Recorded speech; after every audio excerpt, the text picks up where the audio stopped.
Good evening to all of you. कैसे हैं सब लोग?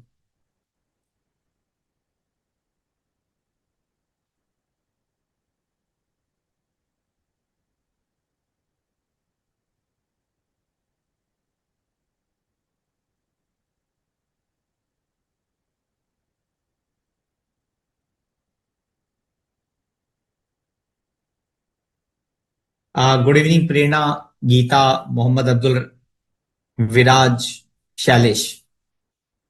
सो स्टार्ट करते हैं। Again we will take today one more practical problem on the registration chapter. Very small, not too much difficult. It's a very small, but you should be active in the reply. So, with the help of the following information, in case of Giant Enterprises Jaipur for the financial year, itna, determine the aggregate turnover for the purpose of registration. ठीक है. They have given certain information. What is the information? That sale of diesel on which VAT is levied by the Rajasthan government rupees 1 lakh. Now tell me whether petrol or diesel would be added in the calculation of aggregate turnover. That is my question to all.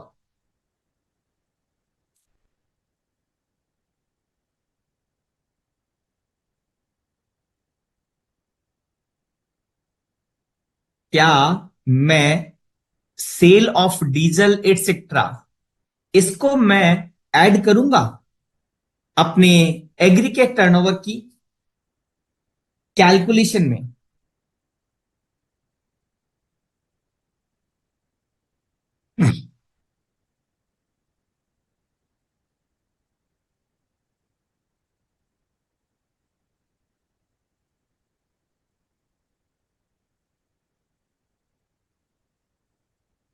Answer is yes, I will add. क्यों? आप सब लोग no क्यों कह रहे हैं? You all are saying no. See, you tell me, will I add the exempted supply or not? Viraj, absolutely correct. Kirti, very good evening. The answer is because the word exempt supply, because the word exempt supply include non-taxable supplies. See, अगर मेरी exempt supply उसको तो मैं add करता हूं ना. Am I right ना? I am adding the exempt supply. So because the non-taxable supply, it is a non-taxable supplies. If you read the definition of exempt supply, if you read the definition of exempt supply, it will include the non-taxable supply as well. And therefore, it has to be added in the calculation of aggregate turnover.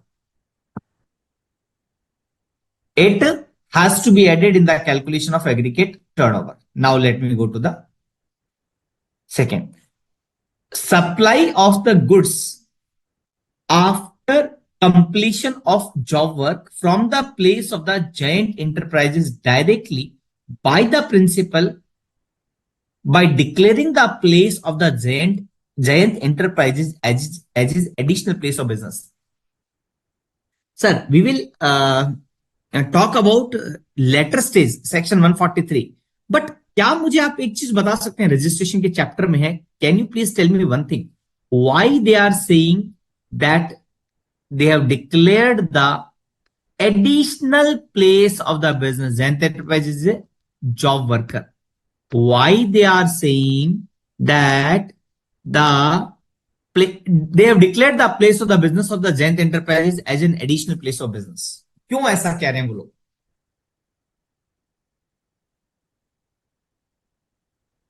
Why they are saying?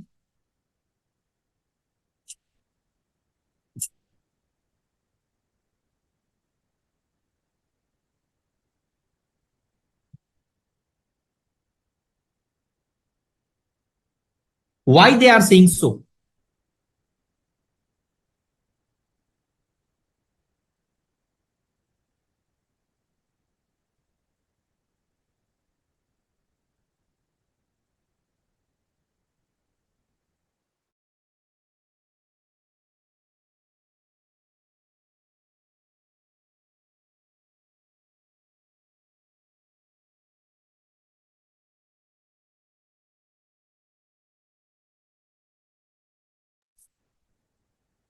So you are saying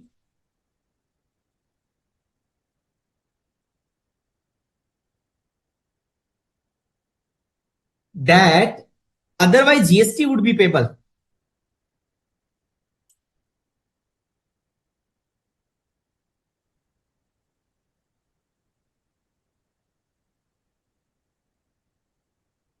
Viraj is saying it is mandatory.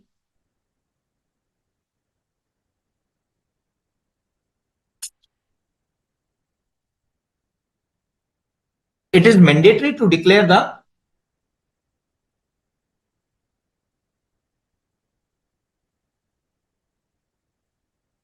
nine. Not correct answer which I am looking for.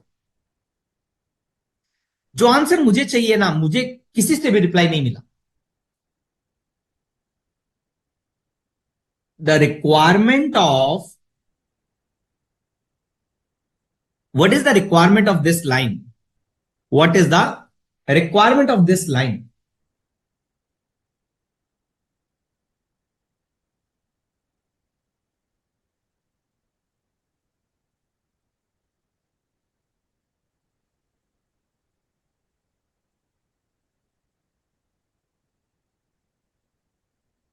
Fine. C.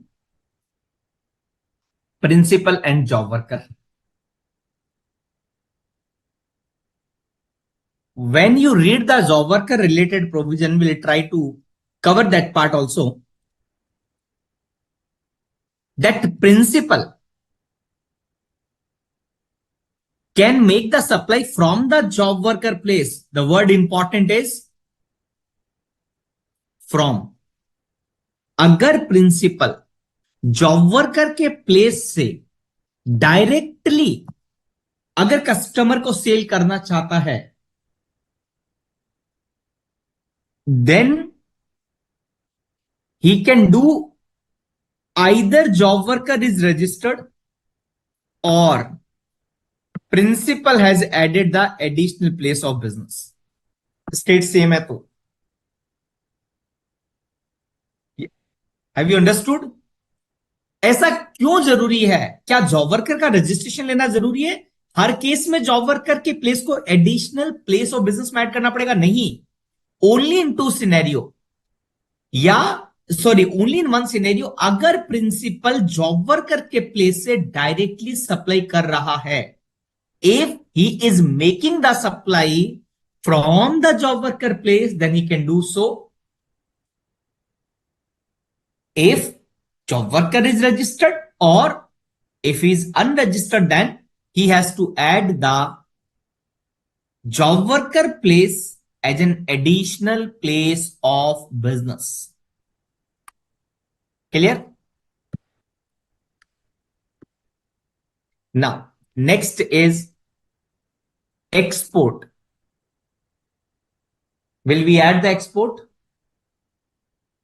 Will we add the export?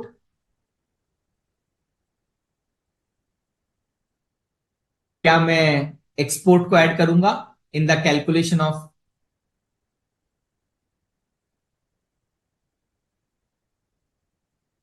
Will I add the export in the calculation of aggregate turnover?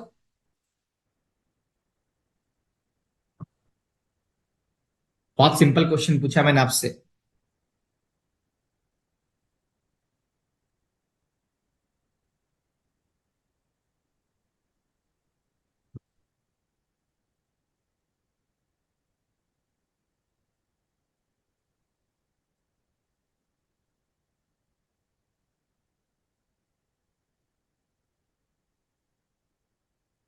Answer is yes, I will add. हाँ, तो ये question तो complete हो गया, but second वाला part तो pending ही रह गया. We are calculating the aggregate turnover of the Jayant Enterprises. In the case of Jayant Enterprises, for the financial year, determine the aggregate turnover for the purpose of registration. So what does it mean? It means that as of now, Jayant Enterprises is not registered in the GST. So this particular turnover would be the turnover of the sub principal. It would never be the turnover of job worker. So it will not be added. So this would be added and then this would be added. Clear? Now supply to its own additional place of business. 5 line. Very, very important. Supply to its own additional place of the business. Your reasoning give me the satisfaction about your understanding level. See, might be you will say, sir, it will be added. Might be you will say it will not be added. Some one category of the participant would be correct. ठीक है. But इसका reasoning क्या है, क्यों yes कह रहे हैं, क्यों नो कह रहे हैं.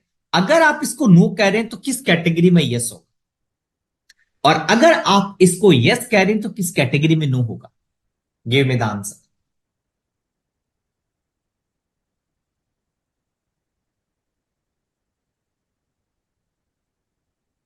दिलीप, एक आपने क्वेश्चन पूछा है, 1 मिनट दीजिए. मैं ये पॉइंट कंप्लीट हो जाएगा, ये कंप्लीट हो जाएगा तो मैं वापस एक्सपोर्ट के ऊपर आ जाऊं.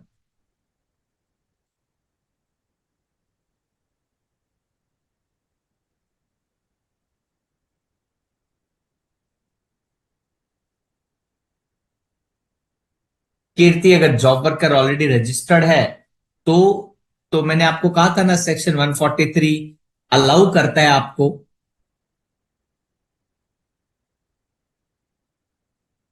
अलाउ करता है कि आप उसके प्लेस से, you being a principal, you can make the supply directly from the place of the job worker, not required to add job worker place as an additional place. But in any of the case, the sale will never be counted in the job worker aggregate turnover. Correct. And Dilip, because it is a goods and you have correctly told that export is an interstate and therefore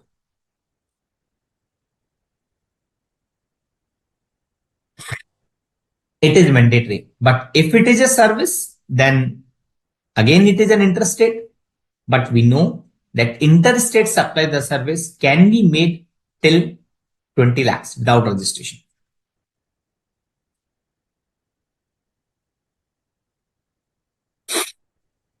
answer है कि क्या इसका reason है same state. So answer would be, will discuss, अगर एक state में एक place से दूसरे प्लेस पर सप्लाई होता है goods.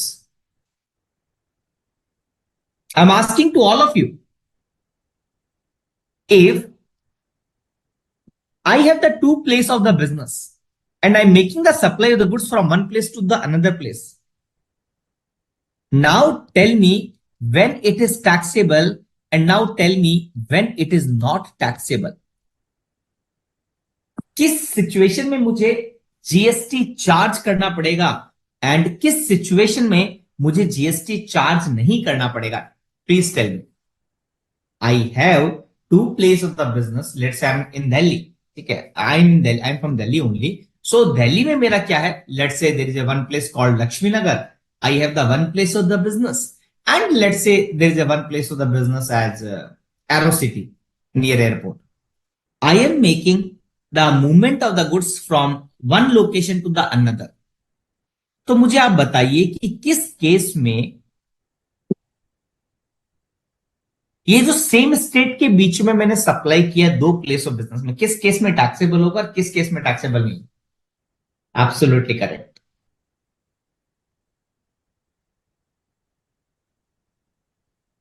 Assuming I am having the GST number, but I have only one GST number. अगर मैंने, see, now we know that if I want to take the separate registration within the state, if I want to take two GST number within the state, I can take, no problem. I like to keep only one GST number and rest all the place In that state, I am adding as an additional place to the business. That is also possible. What is my point? My point is, if you have the one GST number and rest all has been added as an additional place of the business, then within the same state, transfer will not be leviable to GST. But we know that if I like to go for separate GST number within the state, it is permissible as per the law. अगर मैंने additional place को मैंने separate GST number में ले लिया तो क्या होगा? Then schedule 1 will come into the picture. Schedule 1 para 2, supply of the goods or services between related or distinct person, and therefore it is taxable. What is the word is being used? मैंने कहा ना, एक एक word अपने आप में important है. Each and every word used in the question is very, very important. Be careful while reading. Because they are saying own additional place of the business, meaning thereby they do not have taken the separate registration. They have added as an additional place of the business only one GST number. If they are having only one GST number, then movement would not be covered in the schedule 1 para 2, and therefore it is not the supply. Clear हुआ आप लोगों को? And Dilip, आपने जो question पूछा था export of the goods के regard में, वो क्लियर हुआ question? Export of the goods के रिगार्ड में जो आपने क्वेश्चन पूछा था, is it clear?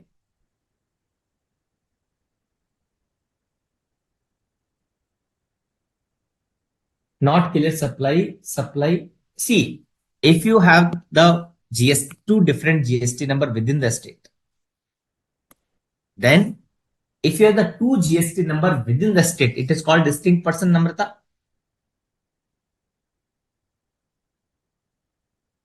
then only the supply between them will be taxable.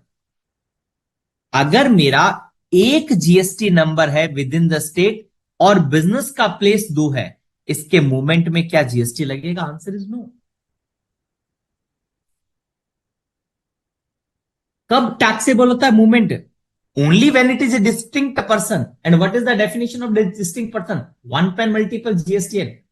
अगर मैंने एक ही जीएसटी नंबर रखा है और एक को एडिशनल और एक को प्रिंसिपल प्लेस बना दिया, then movement will not be taxable. Why not be taxable? Because it is not distinct person. Is it clear?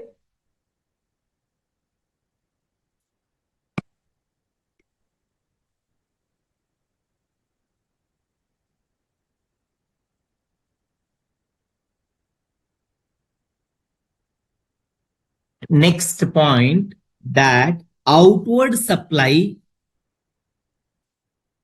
on which GST is to be paid by the recipient and the reverse charge.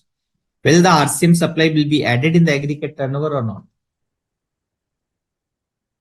Question is very small, but it is very nice question. क्या ये मुझे add करना है? Give me the reason. Say yes or no along with the reason. Namrata, please confirm whether the question is clear.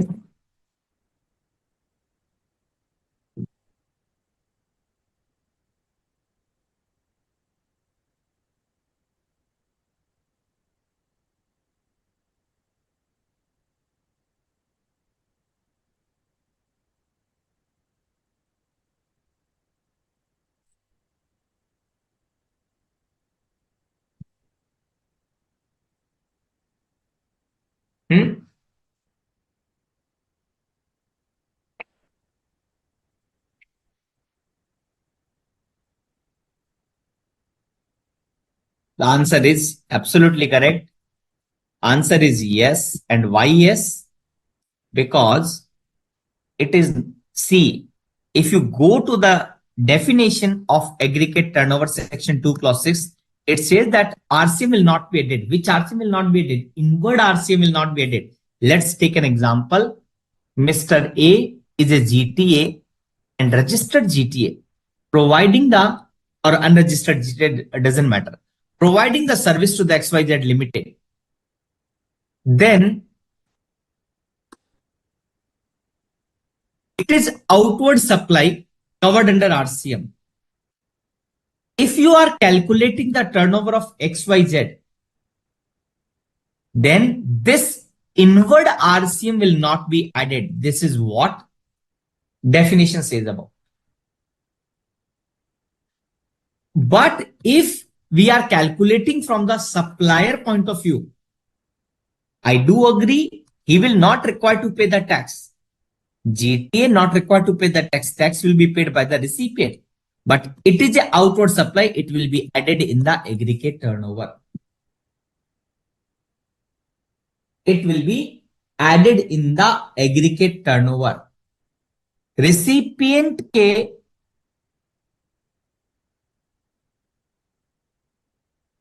हाथ में ये taxable नहीं होगी फॉर एग्रीगेट टर्नओवर. मैं रिपीट करता हूं, इनवर्ड आरसीएम में टैक्स रिसिपिएंट को पे करना पड़ता है, बट उसकी एग्रीगेट टर्नओवर में ऐड नहीं होता.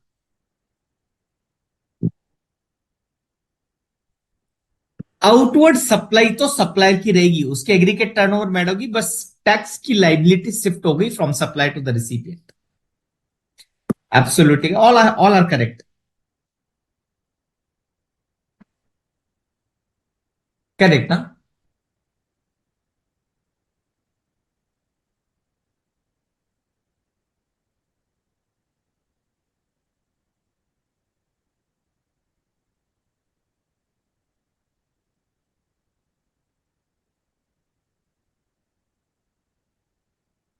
ठीक है sir. Fine. Let me go to the next chapter. Let me go to the next chapter. Registration हो गया. Let's say tax invoice one.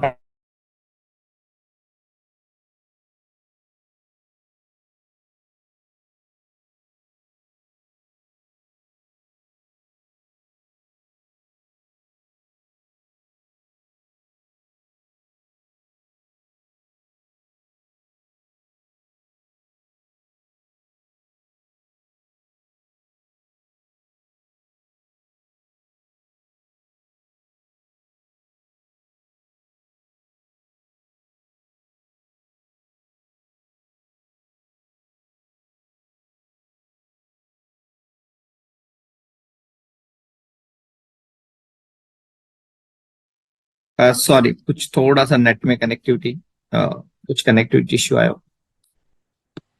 I think I am audible right Ashok ji? Read.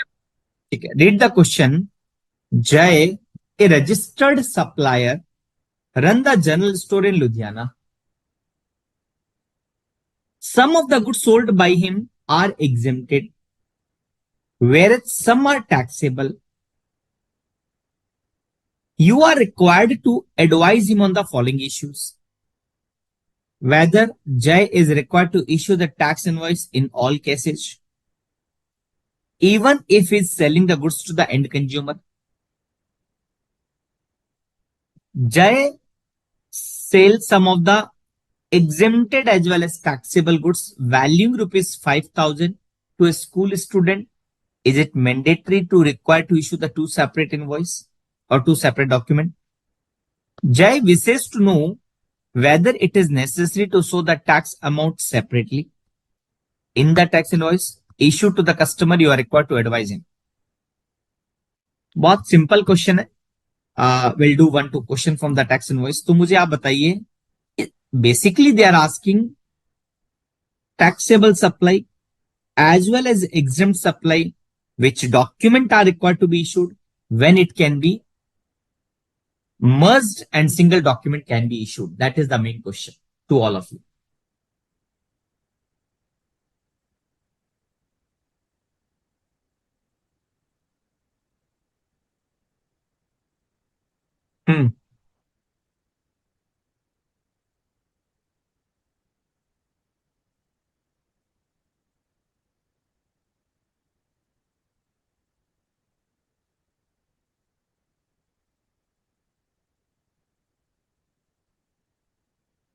Whether Jay is required to issue the tax invoice in all cases, even if he is selling the goods to the end customer.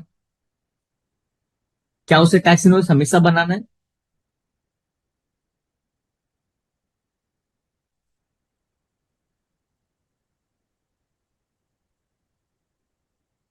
Man says the doubt and related to the reverse charge, if the director paid the services in the personal capacity to the company and it will be charged. देखो, मैं एक minute आपको hold करता हूं। मैं मानसा, मैं एक minute आपको होल्ड करता हूं। मैं क्वेश्चन आपका ले लूंगा। Let me complete this question number 1 and then I will discuss about your doubt. Kirti absolutely correct. अगर कोई भी टैक्सेबल सप्लाई करेगा government, then they have to take the registration. If it is not covered under reverse charge, then they are exempted, otherwise they have to take registration. Right. तो यहां पर एक concept क्या हो गया, tax invoice. Normally, when they are making the taxable supplies, they have to make the tax invoice. Normally, if they are making the exempt supply, they have to make the bill of supply. But if the recipient is unregistered, Rule 46 capital A says that you can merge both of them and issue the single document called as invoice cum come bill of supply. ठीक है। Next, Jay sales some exempted as well as taxable goods valuing 5,000 to a school student. Is it mandatory to require two separate GST documents? Again, we have given the answer. Same answer. You can also give that concept of because the value has been mentioned, so you can give the concept of up to rupees 200. So you are not required to issue single document. You can merge all the document. Consolidated invoice. I'm talking about the consolidated invoice. If the value is less than 200 rupees, recipient is unregistered, then you can merge. Instead of issuing the for every transaction, you can merge for the day. ठीक है। आप लोग answer क्यों नहीं कर रहे? You are not giving the reply. Only hardly few reply are being received. There are so many participants. My humble request to all, please give the reply. It depends whether Jay is registered under normal scheme or composition. Assume that normal scheme. Assume that normal scheme. Because if it is registered under the composition, then in all cases you would be required to issue only one category of the document, that is bill of supply. In such case, delay point is correct. I am not denying your point. You can make the assumption. In the working note, first assumption that we have assumed Mr. Jai has registered under the GST under the normal category. He is registered in the GST as a normal category. Matter close. The invoice cum bill of supply can be issued. Ravi, in my view, Rule 46 capital is very clear. Rule 46 capital is very clear that it can be issued only if the recipient is unregistered.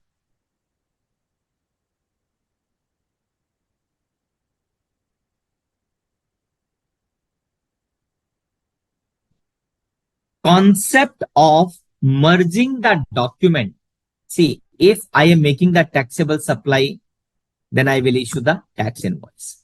If I'm making the exempt supply, I will issue the bill of supply. But can both be merged? Then Rule 46 capital A come into the picture. It says that if it is a B2C transaction.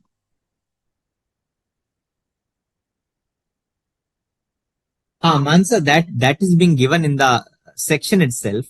The proviso says 31 subsection 3. The proviso says customer does not want, he is unregistered, value is less than 200. So if the customer insists, if the customer demand, then you have to issue the tax invoice for those transaction having the less than 200 rupees का value. ग्राहक देवता है, जो customer करे, customer ने मांगा और आपको देना ही पड़ेगा. It is Rule 46 capital A. It appears that 41 capital A. ठीक है. Jay wishes to know whether it is necessary to show the tax amount separately. Answer is yes. As per Rule 46, which is talking about the content of the tax invoice, right? In one of the content, I think clause M is there, which talks about that you have to show the tax amount separately. CGST, SGST, IGST, UTGST, cess, जो भी है, you have to show separately. Now let me take the question of Mansa. Mansa has asked one question that director personnel capacity में service देता है company को, ये कैसे मालूम चलेगा? अच्छा, ऐसा क्या? Say assume I am a director, I am a director of ABC limited, ठीक है. Let's say I am giving some services for which I am getting the director fees. I am giving the sitting fees. ठीक है. Then obviously it is in my personal capacity. RCM would be applicable. I am getting some commission, etc. Professional services for which RCM is applicable. But let's say I have one property, commercial property. Let's say commercial property. I have given to the rent. I have given to the company on rent. I have motor car. And let's say I have the truck. Let's say I'm not talking about the passenger because it is otherwise also under RCM. मेरे पास में कुछ truck है, ठीक है, तो ये truck मैंने इसको किराए पे दे दिया. मेरे पास में लग्जरी कार है, वो कार मैंने किराए पे दे दी. See, I am not talking about the rent a cab RCM में, उसको एक और भूल जाइए आप. तो these are in my personal capacity, ये मेरे नाम पर है. Assume all properties are in my name, but even if I am giving the company, it is not considered that rent a cab, renting of immovable property is service given by the director. No, it is service given in the, not in the director capacity, not in the director capacity. तो जो service director अपनी capacity में देता है, director की capacity में देता है, सिर्फ उस पे आरसीएम है. लेट से कुछ और सर्विस दी उसने, रेंट ए कैब की दी, रेंटिंग ऑफ कमर्शियल प्रॉपर्टी की दी, उस पे आरसीएम नहीं लगेगा, even though it is owned by director. ये क्लियर है? एक बार कंफर्म करना.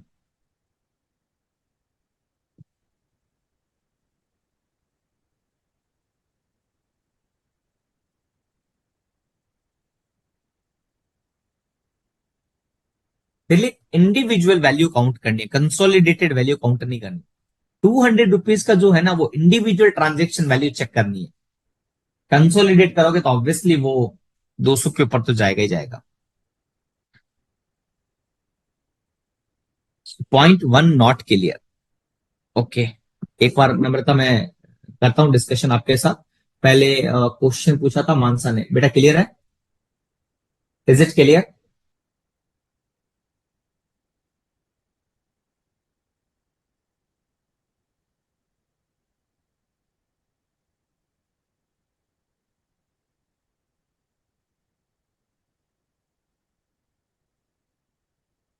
दिलीप, डायरेक्टर रेमुनेशन पर तो आरसीएम ही नहीं है ना. से डायरेक्टर रेमुनेशन पर तो आरसीएम ही नहीं है. एक वो सर्कुलर था ना, सर्कुलर आई थिंक 140 था, if I am not wrong. You can they, if I am a regular director of the company, full-time director of the company, then I'm getting the remuneration on which TDS under section 192 is deducted. ठीक है, salary है, it is equal to salary, no RCM. If I am an independent director, if I am independent director, ठीक है, और अगर मैं independent director हूं तो कंपनीज एक्ट कहता है कि you can not be the employ of the company, तो डायरेक्टर रेमुनेशन पर आरसीएम है. Sitting fees another example, every director is getting, RCM is applicable. Director को प्रोफेशनल फीस के नाम पे, कमीशन के नाम पे भी कुछ पैसा मिलता है, आरसीएम एप्लीकेबल है. See, I am only saying that which has been treated as a salary, part and parcel of remuneration, 192 का इनकम टैक्स में टीडीएस डिडक्ट होता है, that can not be considered as RCM, that not fall under RCM because it is salary. और ये भी सिर्फ full time director के लिए, इंडिपेंडेंट डायरेक्टर के लिए ये ऑप्शन भी अवेलेबल नहीं है. क्यों?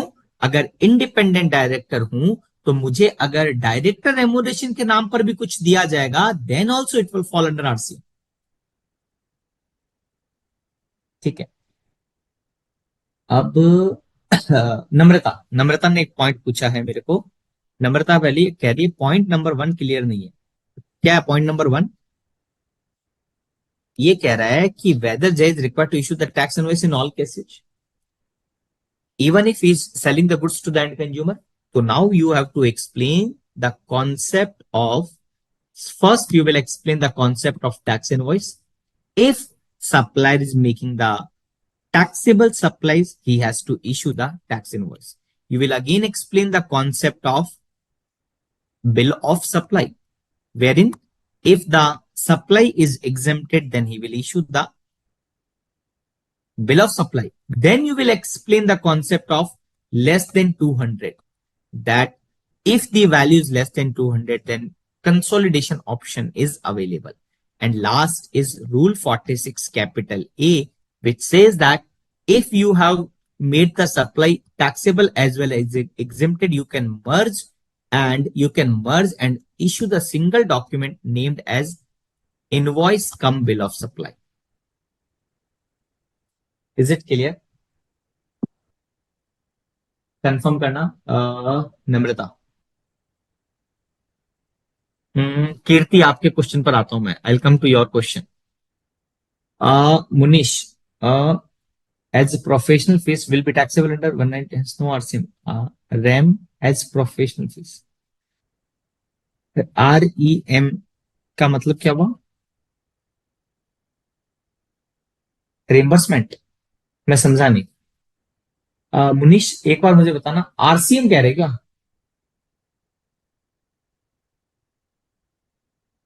सी, अगर डायरेक्टर को मैं प्रोफेशनल फीस देता हूं जिसके ऊपर मैं टीडीएस काटता हूं 194 जे का, RCM applicable, it has been clarified in the circular.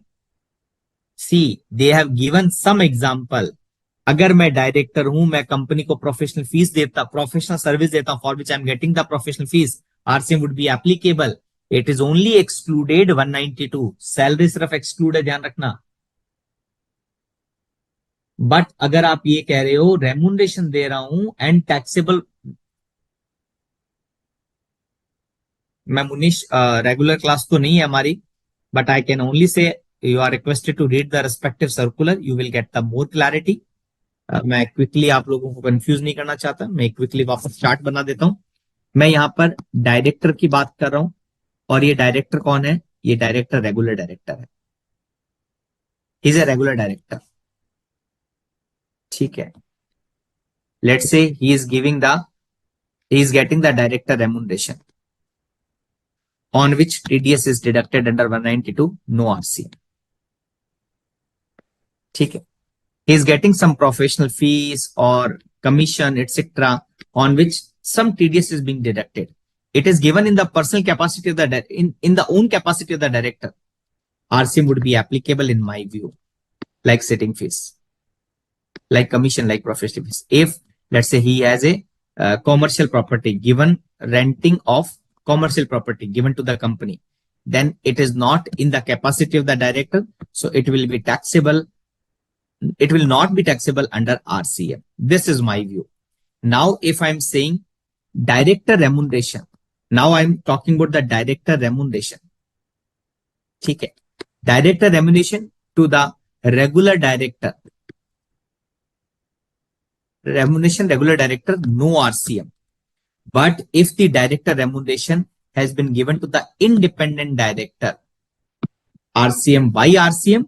Because they have in the circular, they have given the reference of the Companies Act. They are saying independent director cannot be the employee of the company. So even if the TDS is being deducted under section 192, the remuneration part given to the independent director, 192 का TDS काटा है, but फिर भी RCM applicable होगा।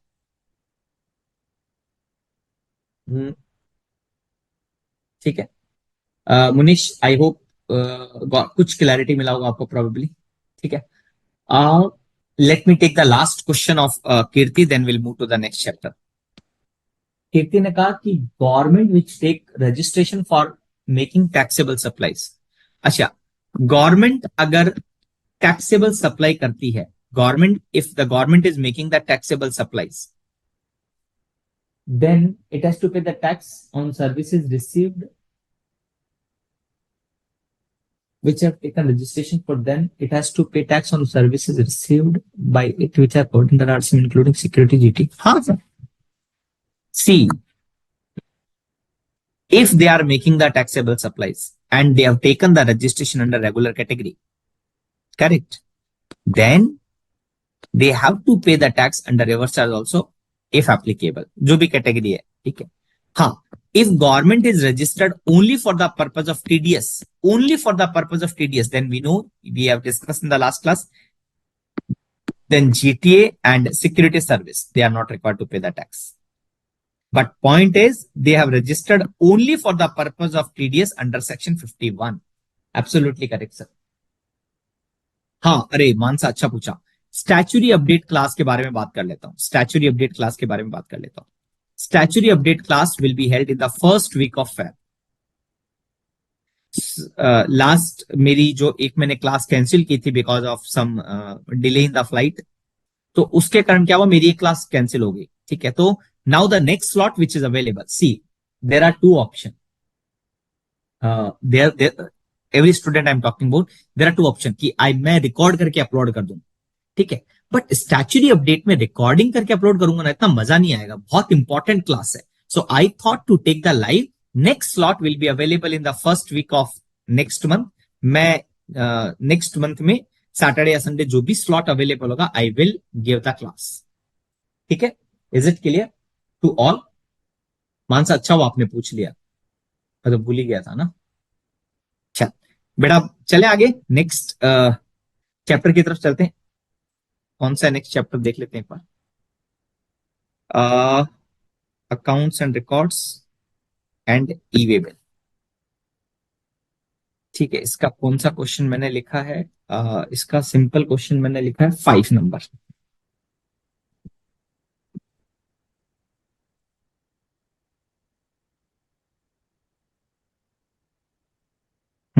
छोटा सा question है. देखो, ये चैप्टर भी छोटे हैं तो छोटे क्वेश्चन होंगे, राइट?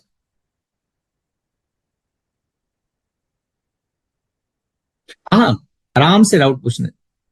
हाँ नम्रता, लाइव ही रहेगा, लाइव रहेगा, 100% लाइव रहेगा.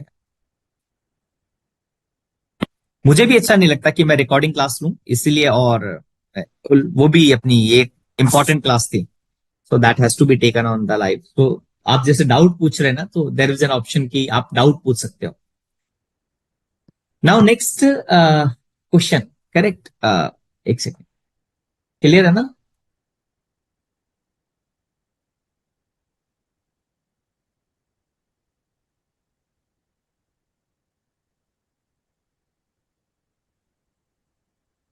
चलिए सर.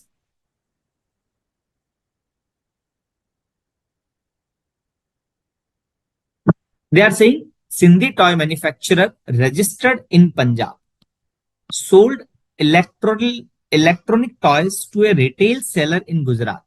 कितना वैल्यू है? 48,000 का, एक्सक्लूडिंग जीएसटी. एंड रेट क्या है जीएसटी का? 18%. It want to send the consignment to the retail seller in Gujarat. You are required to advise on the following issue. पहला, whether e-way bill is mandatorily required to be generated in respect of such movement of the goods. पहला question का answer दीजिए, क्या e way bill बनाना जरूरी है? Mandatorily, it is point to be noted, क्योंकि we know that voluntarily you can make the e way bill, no no problem. Voluntarily मैं कभी भी बना सकता हूं, इसीलिए इसने वर्ड क्या ऐड किया? मैंडेटरली. तो इस केस में क्या मैंडेटरली ई वे बिल बनाना पड़ेगा? Tell me.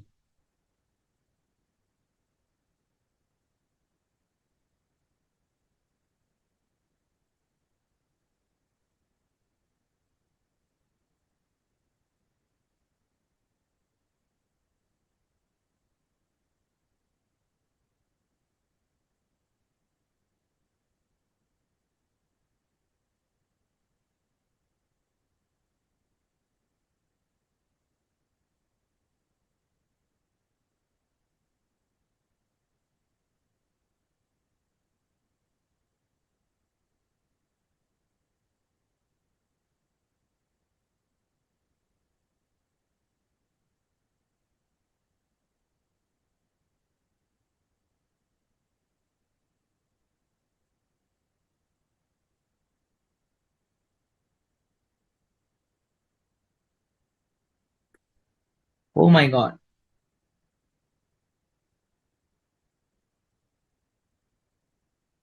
Tell me some. Answer. Tell me the answer some question. For interstate supply, is it mandatory? For interstate supply, is it mandatory, irrespective of any value? For interstate supply, is it mandatory to generate the e-way bill for any value?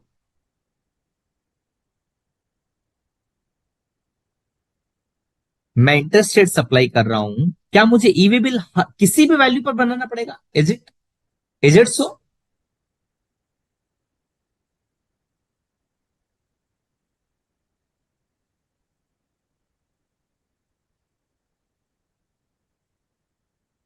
Answer is no. चलो, पहला question का तो जवाब मुझे मिल गया. तो e-way bill कब बनाना है? Except some situation that we are not talking about, like job worker, that is one mandatory category. Only if interstate supply is principal to job work, ठीक है, then it is mandatory e-way bill. Answer is no. No. Interstate के लिए e-way bill बनाना हर बार जरूरी है? नहीं. सिर्फ अगर आप रूल 138 रीड करेंगे, you will find that interstate mandatory e-way bill is for the job work. Principal making the supply of goods to the job worker irrespective of any value, it is mandatory. इसके अलावा मुझे कब बनाना है? जब 50,000 से exceed कर जाए.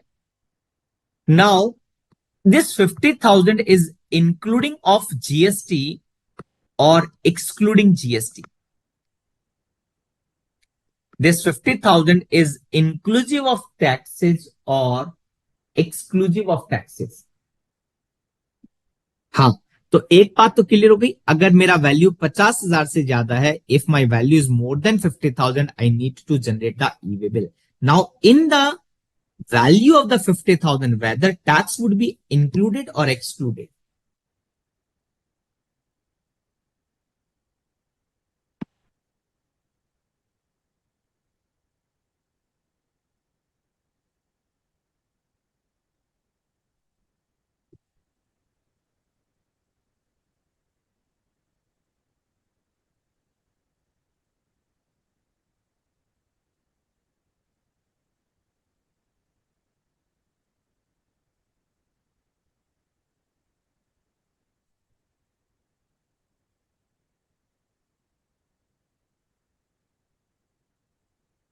डिस्टेंस कोई मैटर नहीं करता.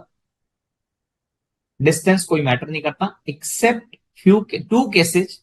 There is one concept of 50 kilometer, part A only, and there is a concept of 20 kilometer. No e-way bill is required, but that is for only for a specific purpose.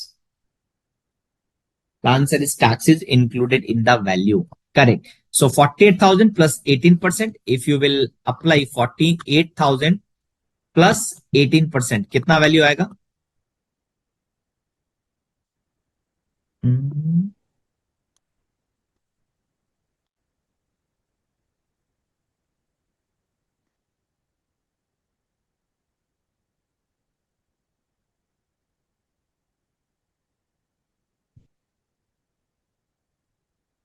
Is it 56,640, something like that? Not sure.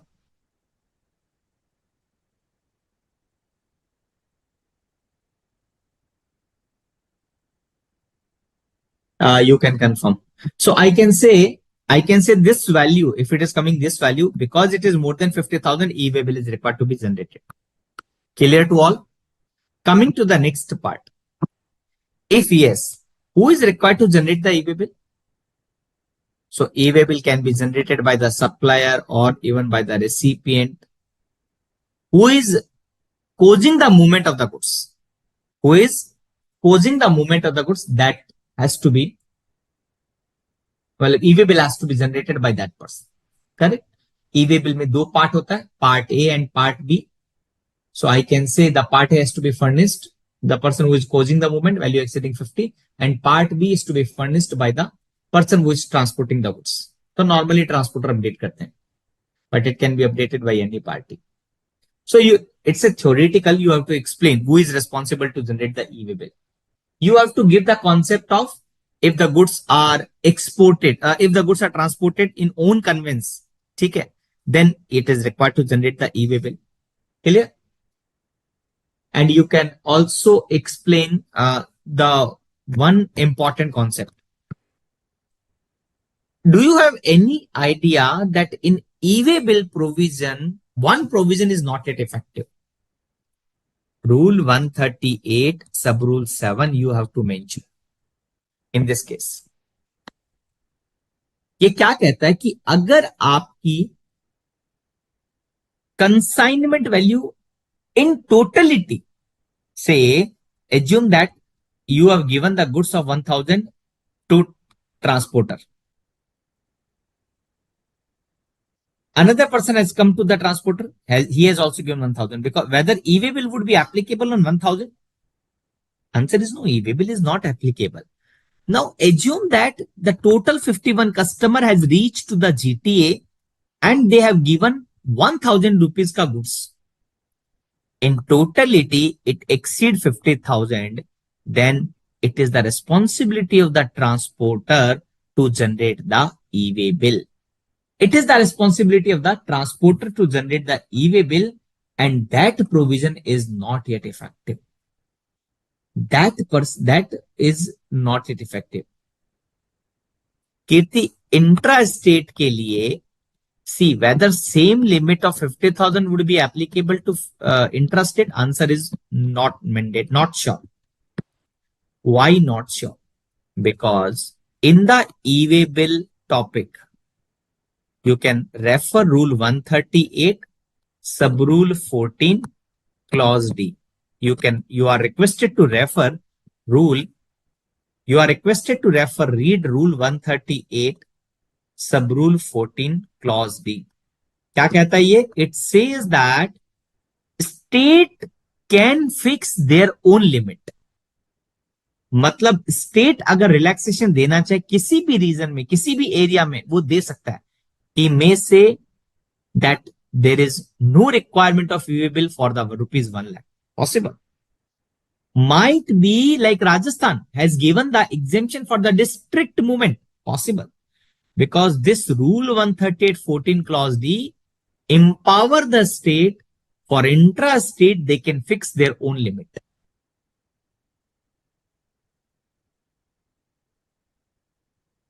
Non-motorized conveys, no requirement of e-way bill because rule 138 sub rule 14 clause A, clause A says that, or clause B says. So there are various clauses, correct? Na? So non-motorized vehicle, no requirement of e-way bill. Okay. What will be the consequence for non-issuance of e-way bill? What will be the consequence? Manish, EWB02 is a different concept. EWB02 is a different concept. It is only that consolidation of part B. So that is not this, nowhere is being asked in this question.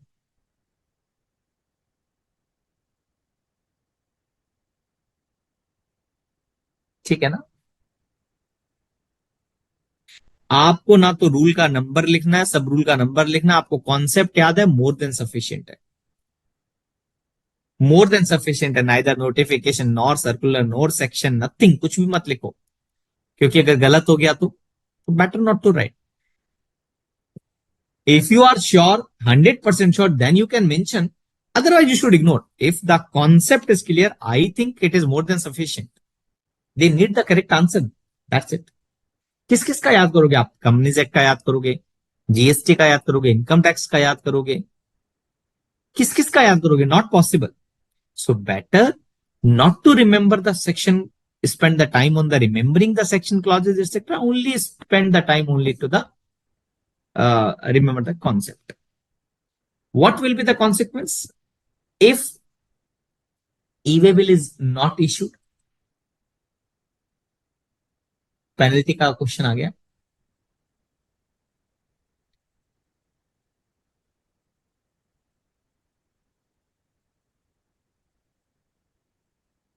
Penal provision start, correct ना? तो एक आप section 122 subsection 1 में provision है 10,000 और tax whichever is higher, एक वो penalty हो सकती है, और दूसरी क्या है, goods can be detain in 129 during the transit, and एक कॉन्सेप्ट है सेक्शन 130 का, that goods can be confiscated. So these could be the penalty. So you may read this penalty provision, and then we can, then this question is being completed. Now let's take a break of 7-8 minutes, and we will resume at 7:05. 7:05 पर resume करेंगे, and we will start the another chapter. Sukhjit, kindly start the break.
So let me start the next chapter, electronic commerce operator, e-commerce operator से related transaction. First question लेता हूँ, काफी अच्छा question है, बड़ा question है.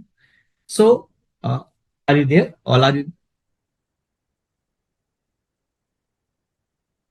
Composition scheme dealer are also required to issue e-way bill. I think yes, yes. मेरे हिसाब से भी yes. Supplier penalty under section 129, right, right. Service covered under RCM provided to any business entity which is not registered due to then RCM applicable. See, Kirti, if you talk about section 24 clause 3, see the section 24 clause 3 in the registration chapter. If there is an RCM applicable, so then it is mandatory registration. But in most of the places, if the service has been given to the unregistered business entity because of the threshold limit, service itself would be exempted. Let's take an example of GTA, serial number 21A of exemption notification, which talks about that GTA service provided to the unregistered business entity except 6 category, company, body corporate, etc. Then service exempted. Remember serial number 45 of the exemption notification? Legal service given by the firm of advocate, individual advocate, or senior advocate, unregistered business entity, service itself would be exempted. Correct? So, majority of the cases, service is exempted. But let's say if it is not exempted anywhere in the exemption notification, then the recipient has to take mandatory registration by virtue of the section 24 clause 3. Is it clear? By virtue of the section 24 clause 3. Is it clear? एक बार confirm करना कीर्ति और फिर start करते हैं ये वाला chapter. अभी जो हमारा पैटर्न चल रहा है प्रैक्टिकल प्रॉब्लम में, इज इट कंफर्टेबल ना? जिस पैटर्न से हम लोग डिस्कस कर रहे हैं, जिस पैटर्न से हम लोग सॉल्व कर रहे हैं, is it convenient to all? Is it convenient to all? मतलब और कोई बेटर पैटर्न अगर आपको लगता हो. अब तो क्या लास्ट क्लास है आज, but yes I hope it is. एक बार कंफर्म करना मेरे को. ठीक है, इसके बाद हम स्टार्ट करते हैं.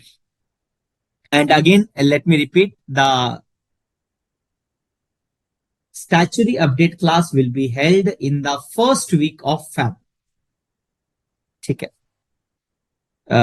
It will be the live, not recorded one. Star Card Limited own and operate web portal in the name of Star Card and is registered with the jurisdictional GST authority in Delhi.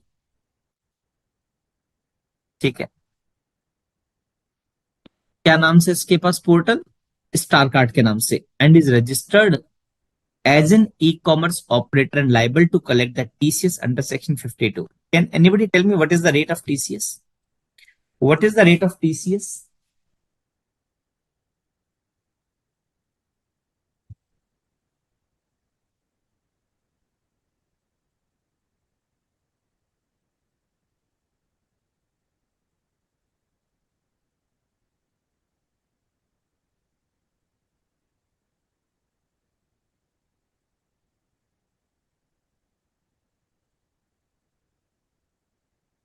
हाँ हाँ Mansa, yes, answer is yes. Composition dealer को as such कोई relaxation नहीं है. So the rate of the TCS is 1%, that is 0.5C and 0.5S. Perfect. Now, StarCard provide the listing service to the various seller for selling the goods to ultimate customer. So they are StarCard also sell its own product through same web portal. They are saying own product. So जब वो खुद के product की supply करते हैं, will the TCS be applicable? Answer is no. TCS would not be applicable, but yes, they have to pay the GST on the respective supply. See, let's say Amazon. We all know that Amazon is working as a mediator also. I am registered on the Amazon and you are purchasing the goods. Then Amazon is working as a e-commerce operator. Then the TCS provision would be applicable. But if tomorrow Amazon starts selling, he is doing also na, he's selling own goods on their website, then it is a supply itself. They have to pay the entire GST liability. and they have to take the registration under regular category. उन्हें GSTR1, GSTR3 भी सब fill करना पड़ेगा, but section 52 के लिए एक अलग registration है under the TCS category in which they have to file the GSTR8. But अगर खुद के प्रोडक्ट की सप्लाई करते हैं, they have to take one more registration under regular category and they have to pay the applicable tax rate. Clear है ना? ठीक है, आगे बढ़ते हैं. Now for the listing services provided to the seller, star card charge the listing fee at the rate of 10% of the turnover of the goods sold by the seller in a particular month. So जो भी star card के platform पर registered है, जितना भी turnover करेंगे उसका 10% वो चार्ज करते हैं as a listing fee. So here tell me that TCS would be applicable on this 10%. Here this TCS would be applicable on 10%. Please tell me whether TCS would be applicable on this 10% or they have to pay the GST at the regular category. Answer is yes. They have to take two separate registration, one for the purpose of TCS and like listing fees. For own product, they have to take the regular category ka registration. Such listing fees is recovered from the seller irrespective of any return of the goods sold through Star Card. Star Card, the customer can choose from the wide range of the goods listed on the web portal and place an online order for the goods. The payment is made by the customer through the payment gateway in an online mode only. At the time of monthly statement, Star Card make the payment to the seller after adjusting the TCS. ठीक है. Invoice for the goods sold on Star Card is issued by the seller in the name of the customer. Why? Because Star Card is working as intermediary. Now let me go and share the whiteboard and ask some question. Who will issue the invoice? If supply is made through e-commerce operator. Now tell me one thing. If the supply is made through e-commerce operator, in the section 52, we have discussed also, sir, that the invoice will be issued by the actual supplier, and not by the ECO. Not by ECO. My question to all of you that in which case ECO will issue the tax invoice.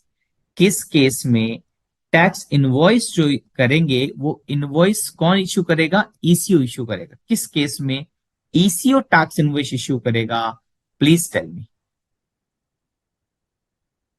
Supply has been made through e-commerce operator and e-commerce operator himself will issue the tax invoice in his own name.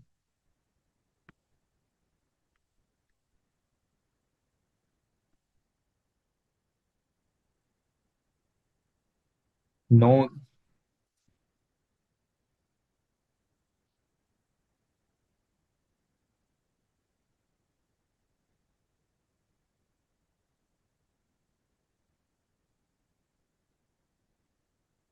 Gita, there is a difference between the OIDAR and ECO.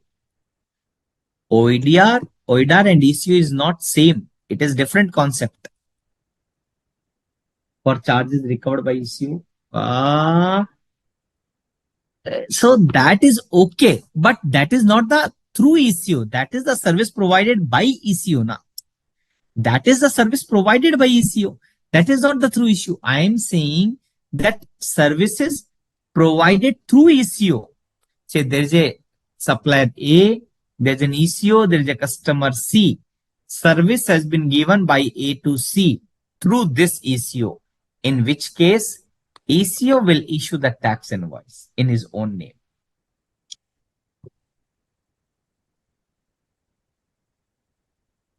See, you might say that if the ECO making the supply of own goods, then the true concept will not be applicable. Na?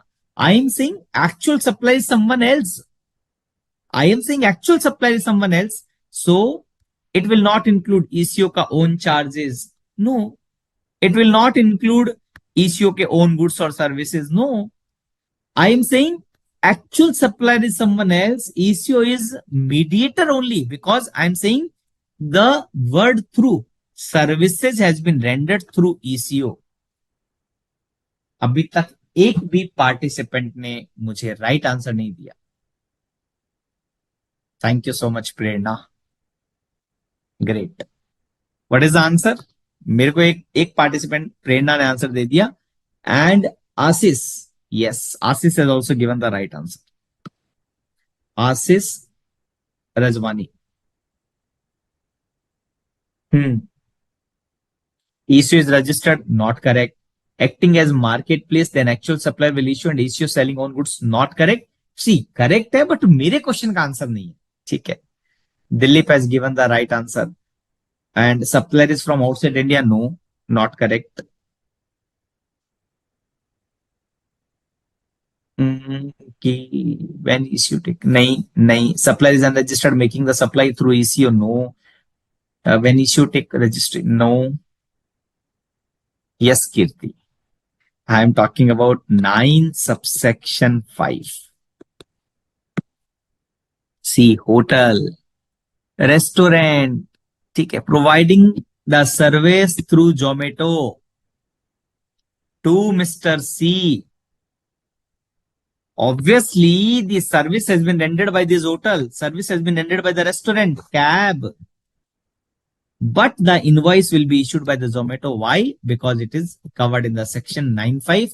The concept is called as deemed supplier.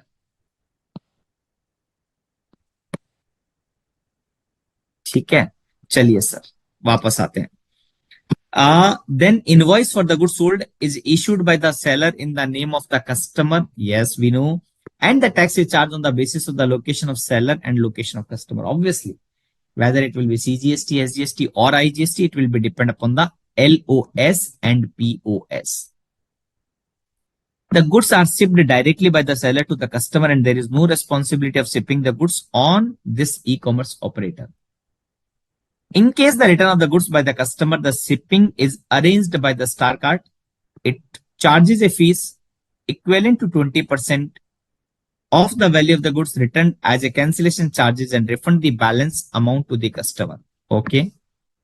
Further, 10% of the value of the goods is collected from the seller. 10% of the value of the goods returned is collected from the seller by the Star Card as handling charges for the return of the goods. So, कितने charges है? My God. पहला क्या है? 20% of the value of the goods returned as cancellation charges. तो cancellation charges कितना हो गया?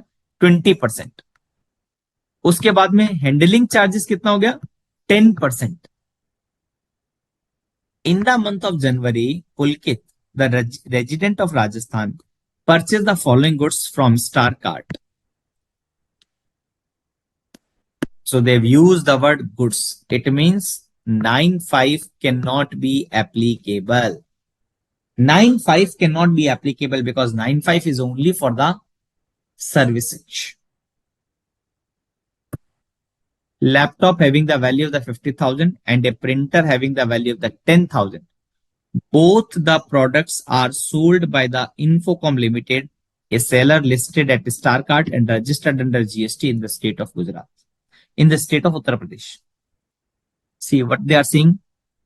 They are saying the laptop 50,000 ka, printer 10,000 ka. Both the product are sold by the Infocom Limited to the this Pulkit, Rajasthan, because supplier is located in Uttar Pradesh and customer is located in Rajasthan. So it will be IGST. It will be IGST. And 50 plus 10, total 60,000. That 600 would be on the 60,000. 60,000 का 1% कितना हुआ? 60,000 का 1% कितना हुआ? 600 would be collected as TCS. ठीक है ना? Now moving further,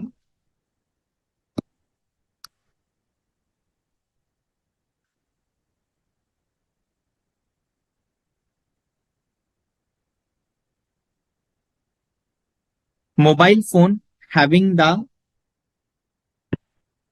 value of 30,000 sold by the star card on his own capacity.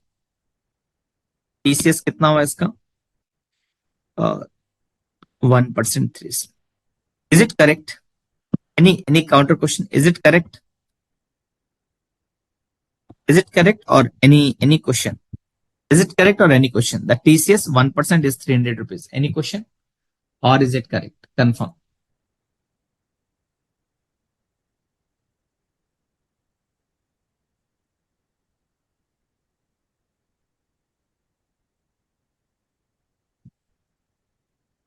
Is it correct or any question?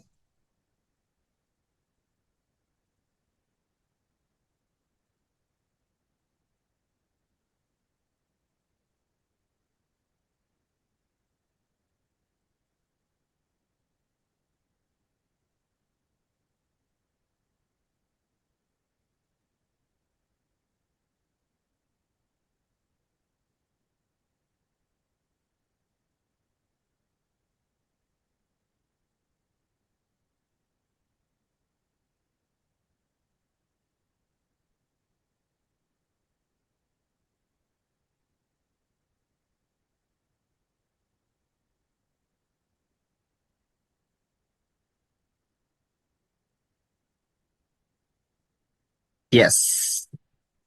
No need of TCS. Why? Because of this word. Own capacity में seal कर रहा है ना, तो इसके ऊपर तो जो भी जीएसटी का रेट है, whatever the rate, he has to pay the actual tax rate.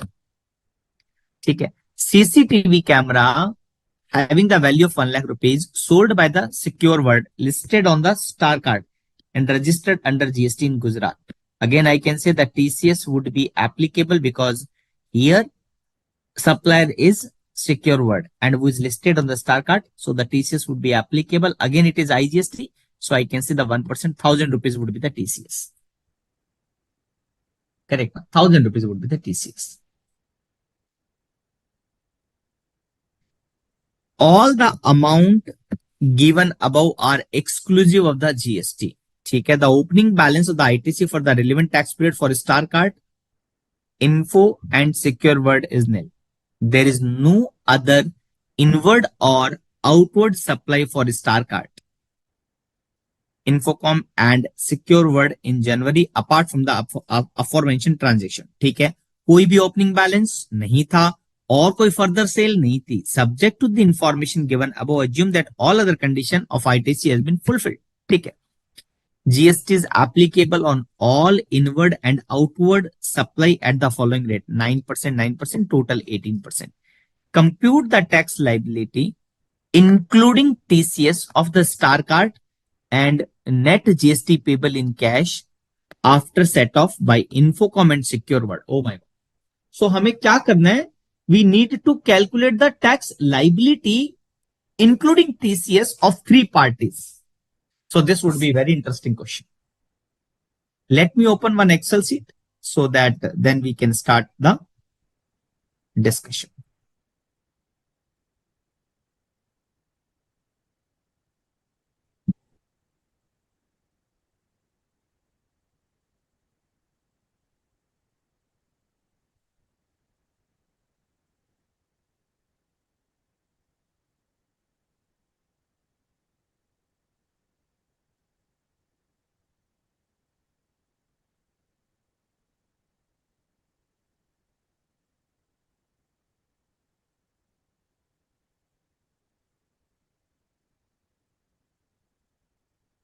ठीक है. So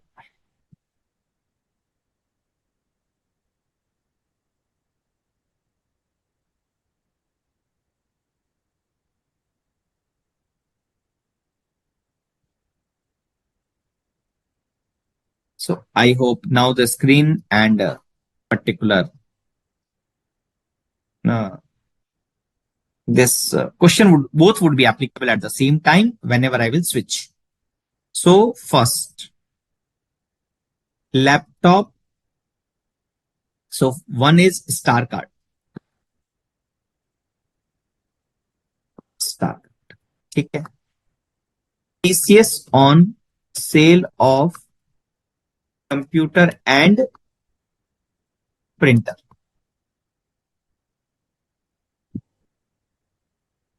ठीक. Who is the supplier? Supplier is Infocom Limited.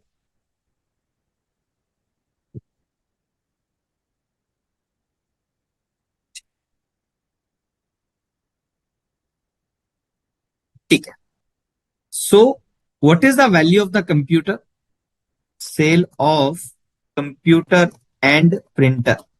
So what is the sale of computer? This total value is 50,000. And what is the sale of printer? The total value is 10,000. So TCS value is statutory limit.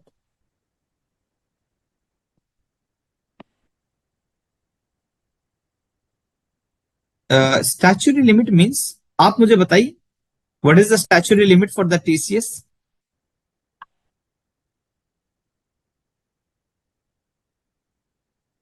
So you mean to say कि that कितनी value का transaction के ऊपर TCS applicable नहीं है? I think there is no such relaxation. There is no such. In case of the TDS, there is a concept of 2.50 lakhs, but in the TCS there is no such concept. So star card is an ECO. ठीक है. So he will pay or he will collect at the rate of 1%.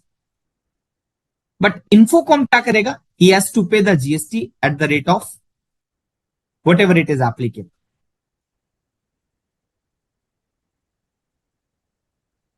यहां तक दोनों transaction clear है. And let me move to the second. Mobile phone having the value of the 30,000 sold by the ECO in its own capacity.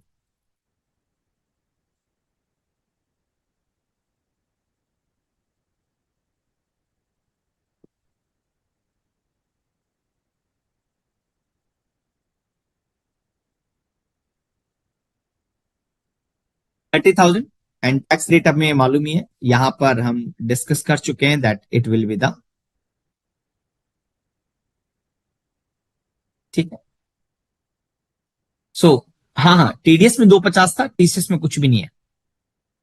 TCS में कुछ भी नहीं है.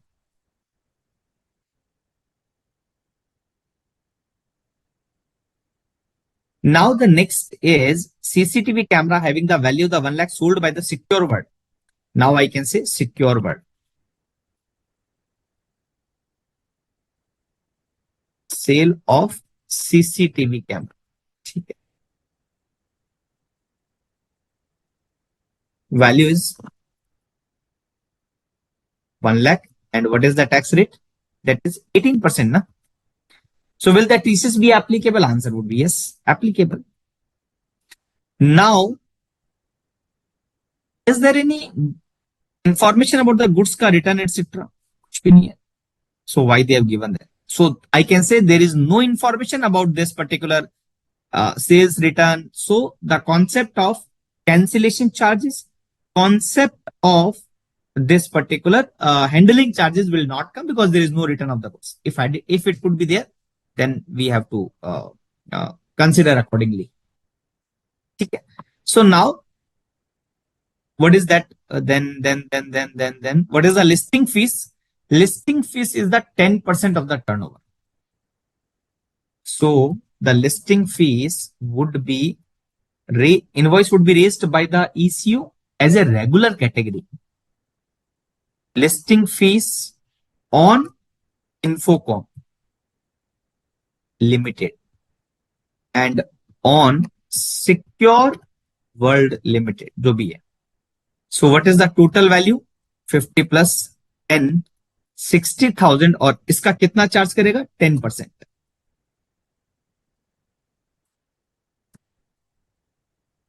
And then what is the rate? Obviously 18%. Now, what is the sale of Secure World? And what is the GST? Sorry, secure world का cell इसका 1 लाख है, multiplied by 10% इसका listing fees होगा, and they will charge. Now I can say what would be the liability of e-commerce operator. 1600 would be in the capacity of ECO, and then I can say in the capacity of regular category they have to pay 8280, and in totality they have to pay, sorry, 1 second, in totality 6 7 in totality they have to pay this much of them. ठीक है? Is it clear till now? Any doubt? Is it clear till now? When I am saying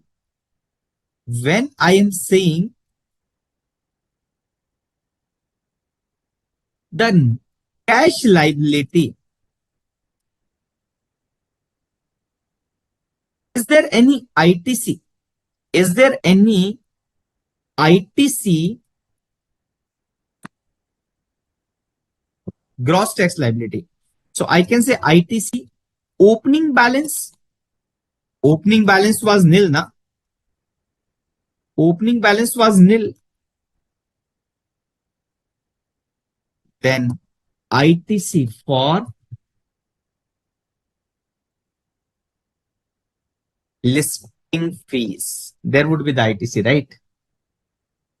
कितना ITC इसको है? Infocom को 1080 का invoice मिला, 1080 का tax था और इसको 1800 का, correct? So 9720 and this. Now the one more point, net tax liability after ITC, but still they can use the TCS as cash. How much is the TCS collected by this e-commerce operator on Infocom? 600. And how much cash is being collected by StarCard from this particular party? So net tax liability to be paid in cash is this much of them.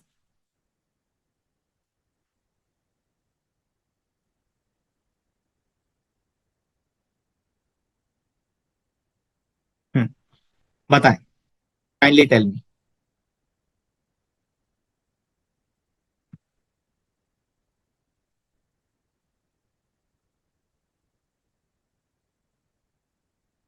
Is it clear to all? Is it clear to all? So this is the total tax liability. They have the ITC, and then is it clear to all? Is it clear to all? Any question? Any question? Any question? Is it clear to all? Any question? Please confirm.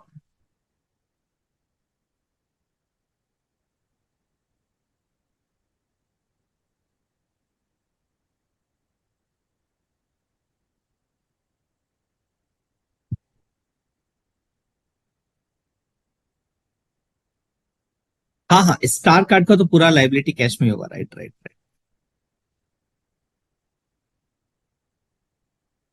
Star card का तो पूरा liability cash में जाएगा, right. 9880, right. any question?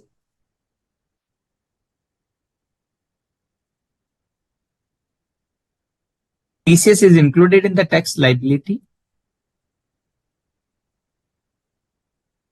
Question थोड़ा और elaborate करोगे? TCS is included in. See, the TCS is included in the tax liability. So do you mean to say that this 1000, see, this is altogether different. TCS is altogether different concept. I am selling through e-commerce operator.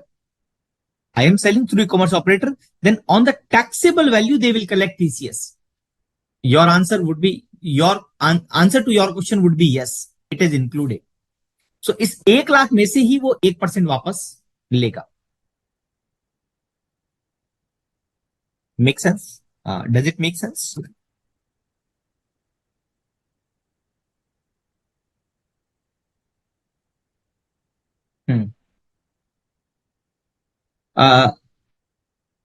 TCS is, see, एक concept ध्यान रखिए true का.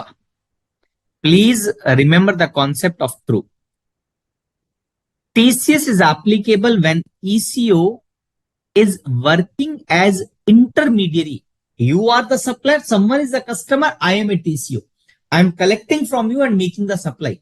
Suppose for this collection, I am raising the invoice at my own. It is not the TCS. It is actual supply from my end. So the listing fees, no concept of TCS. Listing fees पर TCS नहीं होगा. But GST would be applicable on the listing fees because I am providing the supply to you. Gross sales value, yes, taxable value पे TCS collect होता है. TCS के साथ हमेशा word use करना, always use the word collection. TCS is being collected, it is not being charged. ठीक है बेटा? Any question? एक मिनट का ब्रेक ले रहा हूं, 1 मिनट, जस्ट क्विकली आ रहा हूं. Meanwhile you can post your question.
थोड़ी सी थोड़ी सी ठंड लग रही है, ज्यादा ही ठंड है दिल्ली में, तो दैट इज द रीजन. ठीक है. TCS is charged by EC on the gross sales value. It's a non-taxable recipient and TOR. Import the services like architect for him, for home. Okay. And receive any services from bank which is situated outside India as non-account holder.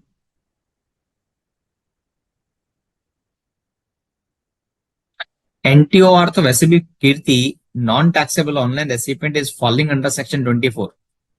Non-taxable online recipient is falling under section 24, then it is always required to take registration irrespective of any threshold limit. How much end customer, see, okay, got your point. So let me share that screen whiteboard. See, the invoice for CCTV is 1 lakh and the GST is being charged 18,000. So this is the invoice value. End customer has to pay only 1,18,000 only. Now this particular company is making the supply to end consumer through ECO.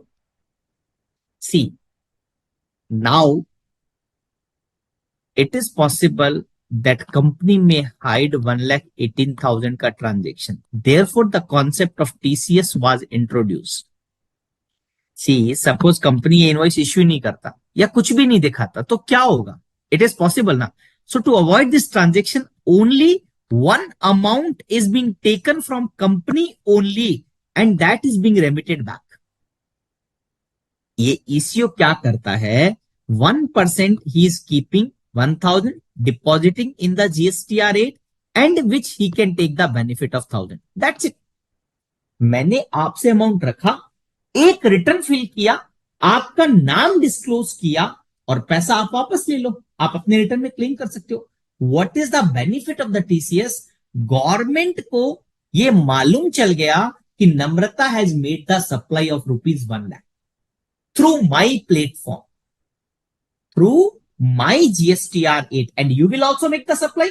You will also file the return. Now your transaction and reported by me, it will match, matter closed. Is it clear, Namrata? कीर्ति, आपका question में थोड़ा सा मुझे concern, मुझे point clear नहीं हुआ, but if you are using the word NPO or mandatory registration, TCS only taxable, सिर्फ taxable है, टैक्स का कभी टीसीएस नहीं होता, सिर्फ 1 लाख पे होता है। टीस मुनेश, तभी तो पूरा क्वेश्चन सॉल्व किया, कहां पे हमने टैक्स को ऐड किया। We have collected, we have applied the TCS only on the taxable value ना। सी टैक्स तो ये है, और टोटल इनवॉइस वैल्यू क्या हो, जैसे 59,000 इसका हो गया, ठीक है, मान लीजिए 10,000 और 1,800 इसका, तो इसका 11,800 हो गया। TCS would always be TCS would always be on the taxable value, not on the invoice value. ठीक, is it clear ना? Any further question? ठीक है, now let me move to the next topic. कौन सा next topic? GST return. GST returns में कुछ थोड़े बहुत क्वेश्चन कर लेते हैं। जीएसटी रिटर्न थ्योरेटिकल चैप्टर है, तो we can have some question. Now it is theoretical question, nothing to open the Excel sheet. You just can give me the answer.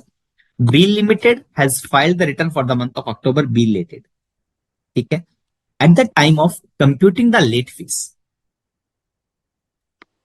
For delay in filing the return, B Limited has taken a view that if the late fees has been paid as per the provision under CGST Act, there is no requirement of paying the late fees under SGST Act. Whether the view is correct or not, just give me the answer.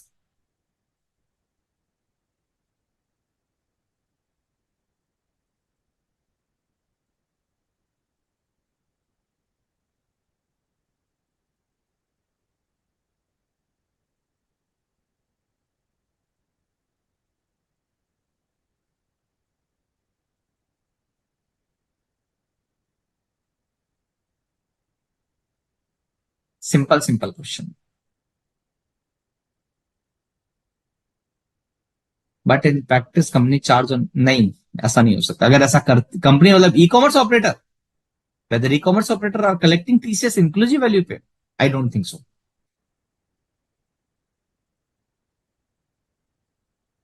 हाँ बिल्कुल बिल्कुल नम्रता, जब ये payment करेगा तो वो TCS को minus करके नेट अमाउंट पे कर देंगे।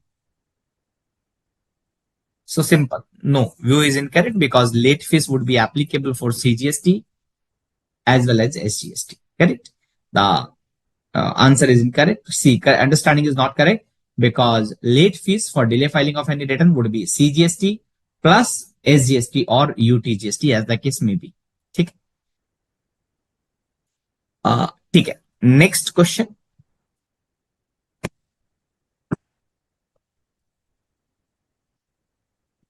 Tax authority have been scrutinized the return furnished by A. During the scrutiny process, A Limited has been aware about the authority about an incorrect disclosure in a return under Section 39 for a particular tax period.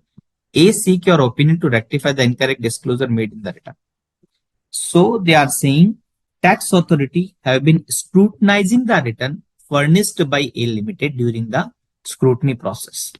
A Limited has been made aware by the authorities about an incorrect disclosure in the section 39, that is GSTR 3B. Now, A Limited seek your opinion to rectify this disclosure.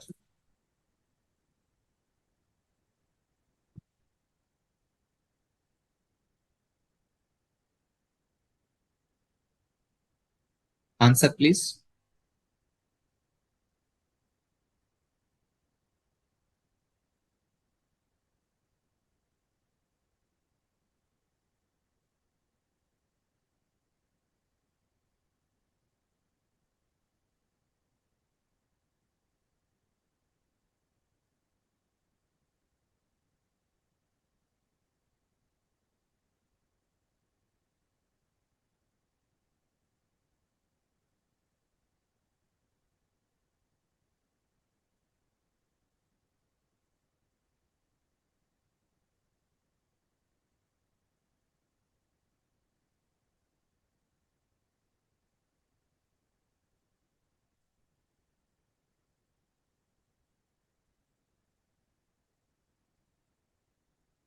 Cannot rectify. Rectify is not there in GST. It can be amended in the next step. No for both. See, rectification of mistake. Is there any provision in the GST? Is there any provision in the GST?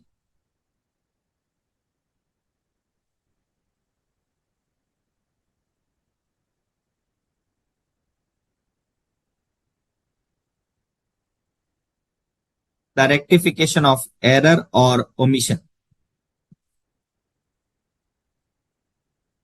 If the return has been filed wrongly, it can be revised. Answer is no. Return cannot be revised. Only amendment can be made in the subsequent return. That is correct. So omission or incorrect particular disclosed in the return can be rectified in the return for the tax period during which such omission are noticed. Will be required to pay along with interest. That is okay. But what is the exception?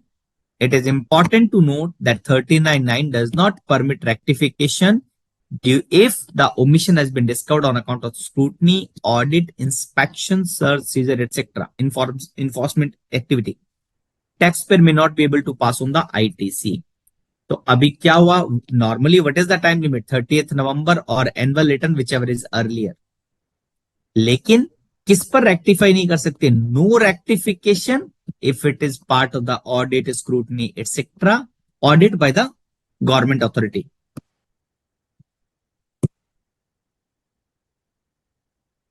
Correct. No revision, no rectification. Return cannot. See, there is a difference between revision and amendment. I do agree that revision facility is not there in the GST return, but you can do the amendment. Correct. You can do the amendment. So in the GST, returns are built from the details of individual transaction. There is no requirement for having the revised return. Any need to revise a return may arise due to the need of change set of invoice. Instead of revision, the system allowed to change the detail through amendment. So revision is not there, but another name I can say there is an amendment. So please do not use the word directly, no revision, no rectification. No, that is not correct. So what you should do, what you should say that instead of revision, yes, we can do the amendment. Amendment ka time limit 30th November after the end of the financial year or annual return, whichever is earlier, furnishing of annual return. Now again, you have to say that there is an exception that you cannot do the revision when, if it is as a result of scrutiny, assessment, etc. Enforcement activity का अगर कोई result के कारण omission identify हुआ है, then you have to mention. Asis Rajwani can correct while filing. Nee, again, I like to highlight one point. Rectification, if anything is there, you have to rectify through the section 39 return. GSTR 3B, GSTR 1, not the annual return. Dilip, however, while filing annual return SSC maker. Dilip also saying same thing. Amendment in the return in which A Limited has made aware. That is okay. No revision, no rectification. It cannot be revised. Any doubt? Any doubt? Based on the answer, it appears that there is no common clarity. If you need any clarification, please let me know so that I can clarify. Please give me the reply. Okay. So let me move to the next chapter, that is export import. Exception but not clear. Namrata, see, you can do the revision. There is a cutoff date time limit. So if you have identified the mistake in the month of January, you can correct till 30th November after the end of the financial year. Only one exception, if omission, error, mistake is being identified by the department, GST authority, because during the scrutiny, search, seizure, they are coming to your premises and doing the scrutiny, or they are doing the audit. Suppose they have called for some document. So while auditing, etc., they have identified some mistake. That correction is not allowed even you have the time limit.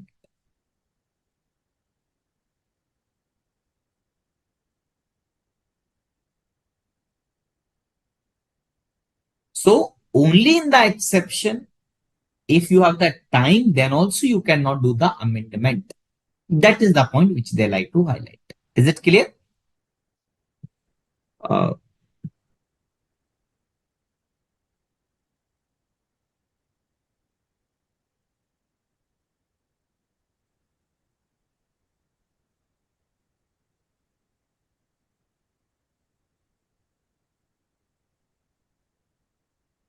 let me move to the export import chapter. Mm, Again, we can do the some small question. There is some small question only, not big question.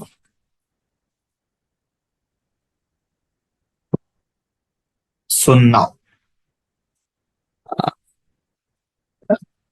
A Limited making the zero rated supply. Quickly tell me what is the zero rated supply. Quickly tell me what is the zero rated supply. Quickly answer what is zero rated supplies. Quickly answer what is the zero rated supply. अच्छा, you need break. You need break. इस chapter के बाद break ले लेंगे. इस chapter के बाद थोड़ा सा चैप्टर है, only 10 minute. Allow me only 10 minute, so then we can take the break of 10 minute. It will be completed in 10 minute. ठीक है. Making the zero rated supplies which are also specifically exempted from GST. अच्छा, exempted का zero rated. Oh my god, very interesting question. What is the zero rated supplies? We know that export and SEZ. Correct. These are the two zero rated supplies. What is the benefit to the zero rated supplies? What is the benefit associated to the zero rated supplies? What is the benefit to the zero rated supplies? Zero rated supplies का benefit क्या? What is the benefit? Benefit is refund. Benefit is the refund of taxes paid, or if not paying the taxes, then LUT. If he is going through LUT, then you can take the refund of accumulated ITC. Correct. Now my question is, supply is exempted but zero rated. Now the question is, can he take the ITC? Can he take the ITC? Because outward supply is exempted. Can he take the ITC? Outward supply is exempted. Can he take the input tax of rupees 2 lakh? Can he avail the ITC of 2 lakh for exclusively used for exempted supplies? क्या ITC मिल जाएगा इसको? Will ITC be allowed in this case?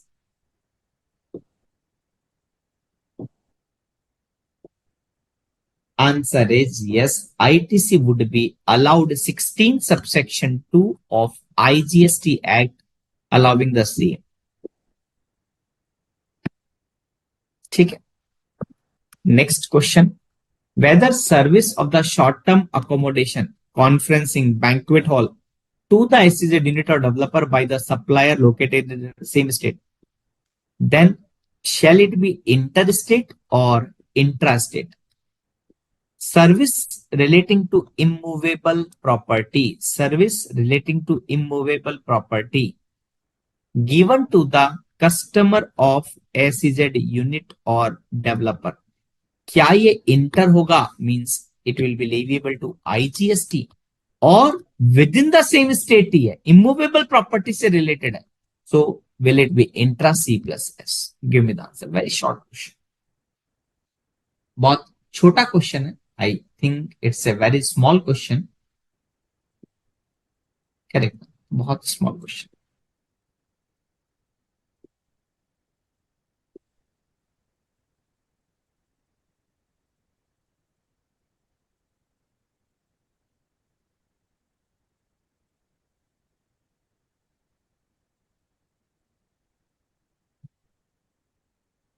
Is it intra or is it inter? Is it intrastate or is it interstate?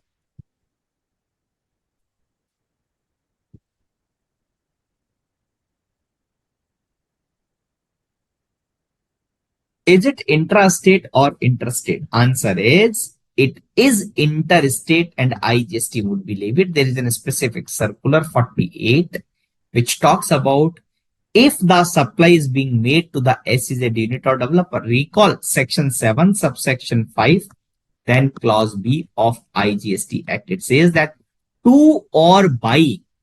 They've used the word to or from. It means if you are making the supply to SEZ unit or SEZ unit is making the supply to you, it is always interstate. And also section 8, subsection 1 for goods and subsection 2 for services. They are saying SEZ is not the intra state supply. So therefore we can say, so if you read the circular 48, you will have the ample clarity. Regarding this, they are saying that if you are making the supply to the SEZ unit or developer, normal provision, section 12, subsection 3, place of supply will not prevail, because specifically in the 7.5b, they are saying that supply to or from SEZ will always enter, and therefore specific provision will prevail over general provision. So that circular is very interesting. They have explained the concept of, or they have explained the something regarding the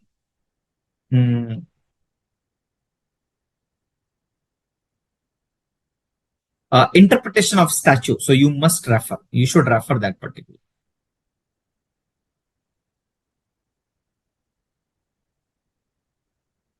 Okay. Last question from this chapter, and then we can take the break. One more question from this chapter, then we can take the break.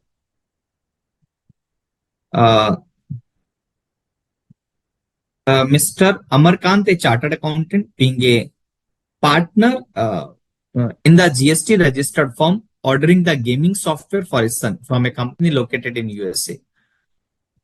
He make the payment for the same from his personal bank account. Examine whether the transaction will be liable to GST. Oh my God.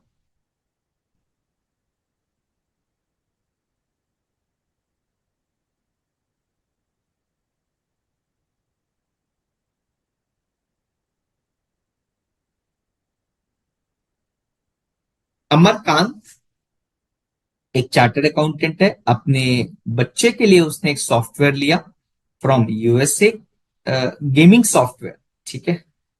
So he make the payment for the same from his personal bank account.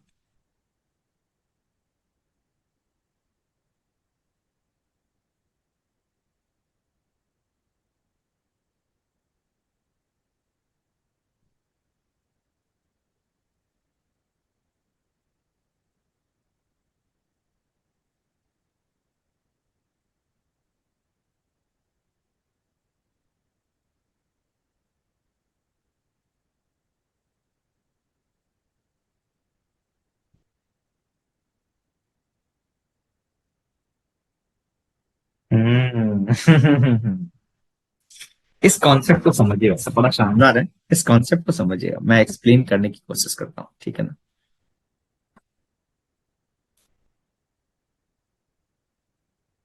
Concept of OIDA, online information, database access retrieval, which includes certain software, etc.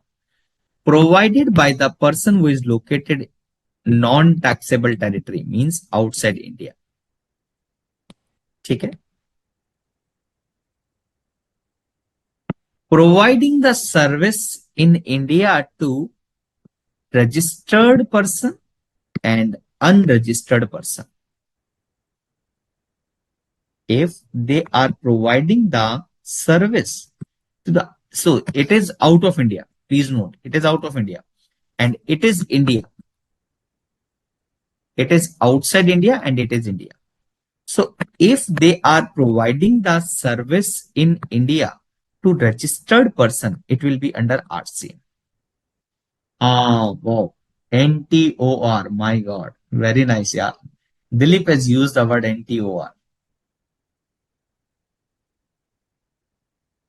Very nice, beta. Very nice. unregistered person will be considered as NTOR, non-taxable online recipient, according to section 2 subsection 16 of IGST Act. Now, if OIDAR providing the service to the NTOR, it is not exempted. So now one concept you have to explain this. Second concept you have to explain this, that import of service provided to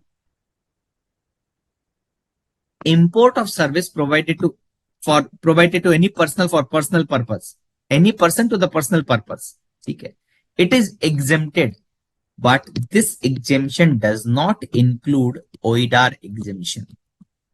It means even if that chartered accountant is taken for the personal consumption, it is not exempted because it is OIDAR. If it is a simple import of service, then it would be exempted. But because it is OIDAR, it would not be exempted. So, क्या मालूम चला? One is what we have identified. We have identified that service is not exempted.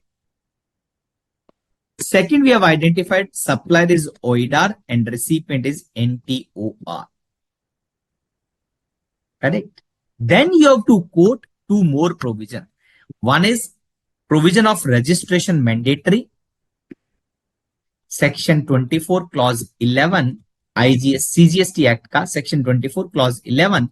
They are saying OIDAR providing the service to India to NTOR have to take mandatory registration. And last, import of service, you can again see, again, I'm talking about the first point only. In this case, you can highlight that in case of the import of service, recipient will pay the tax under RCM except online recipient.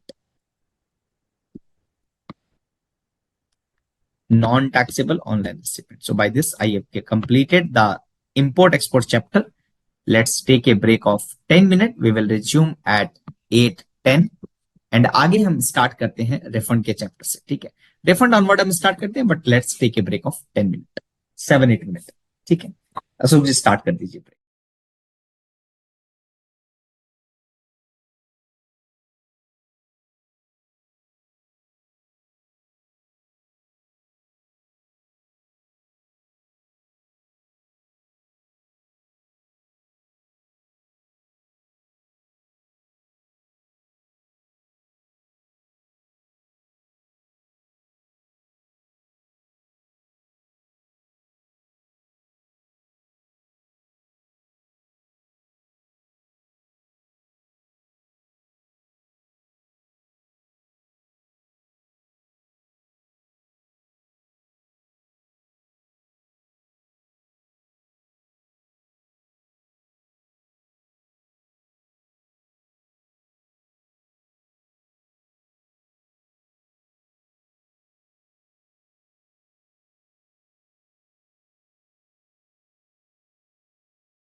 Let me take one more question. AXT Limited enter into high sea sale transaction with BUY Limited for certain goods. AXT Limited is of the view that GST on sale transaction is payable at the time of the sale and basic custom duty is payable at the time of bill of entry for import of the goods. Examine whether the view is correct or not. So the transaction is high sea sale. I am adding one more part. Okay. So the question is being asked that when the GST is payable. One more part is being asked when the custom duty would be payable. Okay. Now I am adding one more part, impact on input tax credit. Impact on ITC. This part is being added by me. Okay. So this is being asked in this question. This is also being asked in this question. This is part is being added by me. You can say 1, 2, and 3. Please give the answer.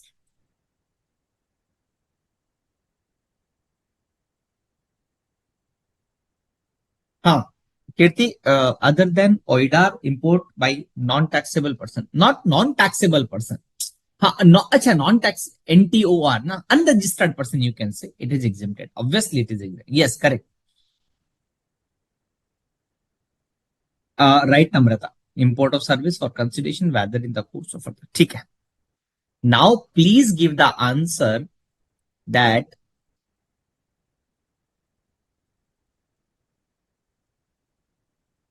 if the transaction is high seas, then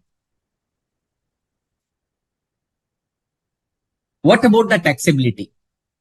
When the GST would be payable? When the custom duty would be payable?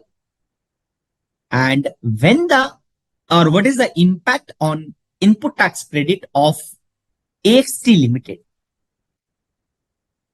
AXT की बात कर रहा हूं ITC के regard में, AXT Limited की बात कर रहा हूं. Tell me the answer, 3 answer. Important question. कब जीएसटी पे करना है, कब कस्टम ड्यूटी पे करना है, इनपुट टैक्स क्रेडिट के ऊपर क्या इंपैक्ट होगा. First right answer is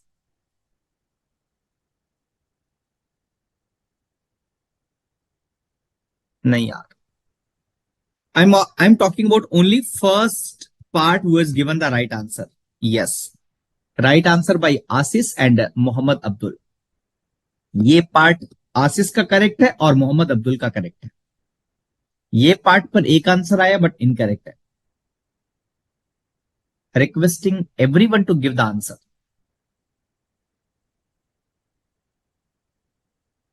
as of now it is wrong. जिसने भी आंसर दिया वो अपना नाम उनको मालूम होगा कि मैंने आंसर दे दिया, but it is wrong. And also, one answer has been given on this. It is wrong or right, yet to analyze. But I request, please elaborate. जब भी yes या no है ना, तो थोड़ा सा elaborate तो करो यार. कोई तो रीजन दो yes या no का.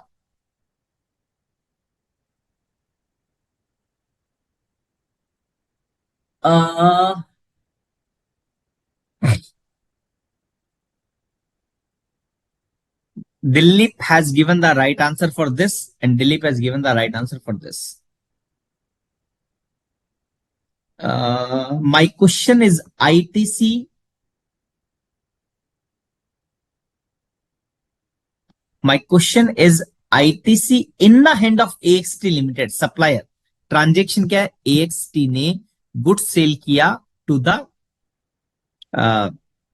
BUY something like that. ठीक है.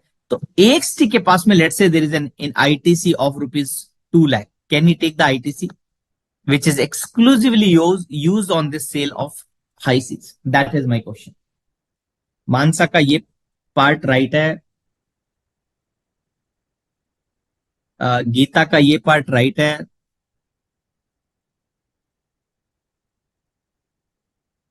अब्दुल बाकी पार्ट का आंसर, बाकी सभी participant, rest all the part, there are three part which I asked, kindly give the answer for three part, and this is important because it is not return any, because it is not the part of the question, तो आप solution भी देख के मुझे बता नहीं सकते। इसका थोड़ा सा ना इलोबरेट कीजिए। सो अब्दुल, ये भी आपका पार्ट करेक्ट है। मुझे ना आईटीसी, सपोज इस ट्रांजेक्शन को, ट्रांजेक्शन क्या है, A X T is making the supply to the B U Y high seas, तो let say A X T के पास में कोई आईटीसी था, ठीक है, क्या ए एक्स टी उसका आईटीसी ले सकता है? Now the question number one, high sea sale का टैक्स इंपैक्ट क्या होगा? It is covered in the schedule three, no GST, it is covered in the schedule three, no GST. And दूसरा question क्या था, custom duty at the time of clearance आपको देना पड़ेगा। Third question के ऊपर मुझे आपका व्यू थोड़ा डिटेल में चाहिए, क्या इसको ITC, let's say there is input of rupees 2 lakh which is being exclusively used in this IC, which is not taxable. Now what is the impact of ITC? Give me the answer bit detail. yes है तो इसको ITC मिल जाएगा, क्यों मिल जाएगा? no है तो क्या reason है? इसका मुझे आंसर थोड़ा सा डिटेल में दीजिए, that's it. Okay,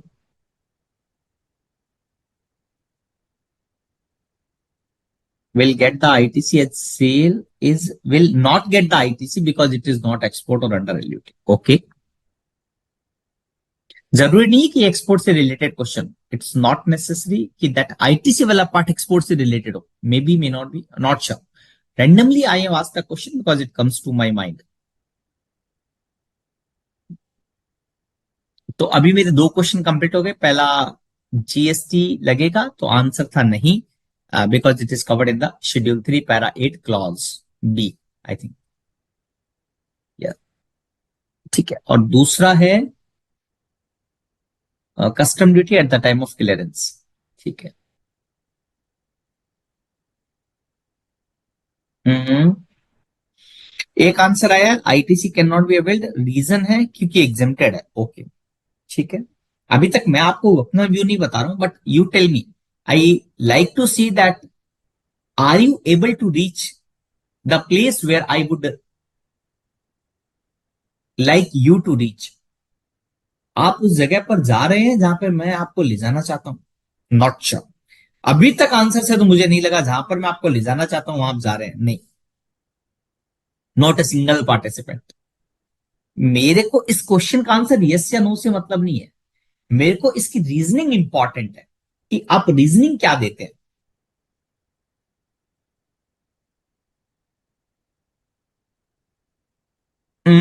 no GST as goods not cleared, नहीं ऐसा नहीं है बेटा। नो जीएसटी का कारण है कि शेड्यूल थ्री में कवर्ड है ये।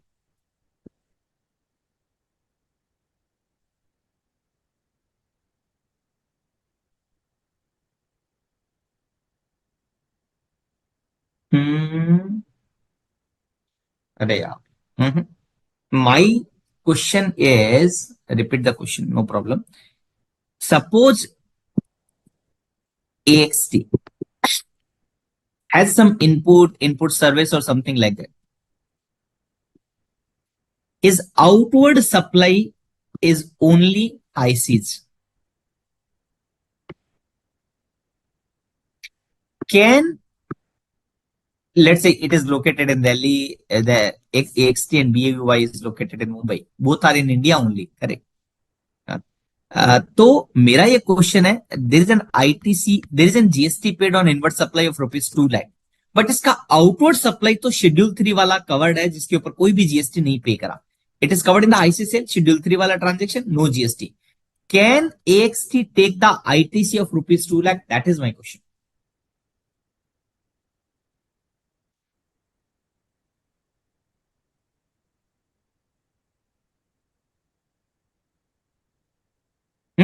मैं अब्दुल, मैं इस जीएसटी की बात ही नहीं कर रहा हूं जो बीयूवाई क्लियरेंस के टाइम पे करेगा, मैं तो सिर्फ इस आईटीसी की बात कर रहा हूं, AXT के बारे में बात कर रहा हूं। I am not talking about बीयूवाई।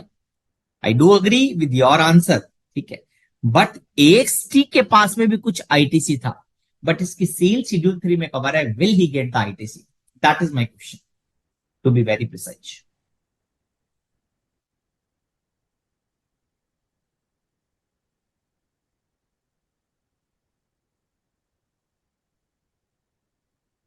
नहीं यार, ये रीजनिंग गलत है. ITC not available since buyer in case IC is foreign currency. नहीं नहीं, ये रीजनिंग गलत है. Any participant, fine, no problem. Answer is ITC would be available. ITC would be available. Five. Section 17 subsection 3 का explanation. You are not required to remember the section number, but concept तो याद रखिए sir. Concept तो याद रखिए. 17 subsection 3 define the term exempt supply. We are not paying the GST. So no GST. Will it be considered as exempt supply and we are not required to avail the ITC? 17.3 का explanation says, 17.3 का explanation says that schedule 3 का transaction is normally considered as not exempted. No reversal, therefore there is no reversal required. No reversal of ITC required except para 5 and para 8A. एक बात बताओ, कौन participant इस concept को समझ चुका है? Who, which participant has understood this concept? So because it is covered in para 8B, therefore high seas sale is not exempted as per 17 subsection 3 and therefore no reversal is required. He can very well avail the input tax credit.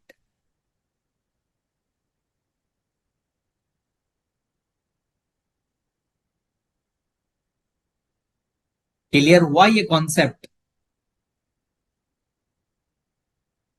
Is it clear?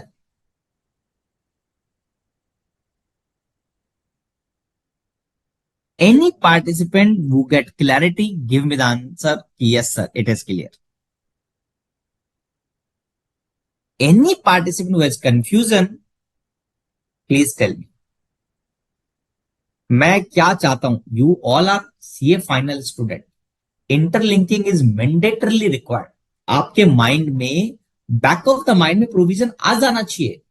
If I'm talking OIDAR, then what is the registration chapter talks about? What is RCM chapter talks about? What is being covered in the exemption? Everything would be covered in your mind. Immediately it should be clear. Say any topic. मेरा ये question आ गया high seize का, so I thought to discuss with all of you. See, question is not clear. This question is not clear. My question was, do you need to reverse the input tax credit? Do you need to reverse the ITC if your outward supply is high seas sale? Your outward supply is covered in the schedule 3. High seas is covered in the schedule 3. That was my question. So I'm saying schedule 3, which is no supply, no GST, but it says 17 subsection 3 says that schedule 3 के कारण आपको ITC reverse नहीं करना है. No reversal required. ठीक है. Except two entry. Except two entry. One is sale of land. One is sale of land and completed building. Para 5 and para 8A. Warehouse goods. So you can refer 17.3 for more detail, but I like to highlight this part.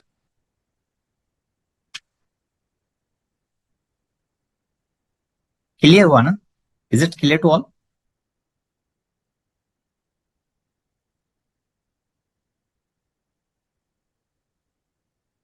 Prerna, Namrata, Abdul, Manish, Dilip, Geeta, Ashish. Manasa, Abdul, everyone.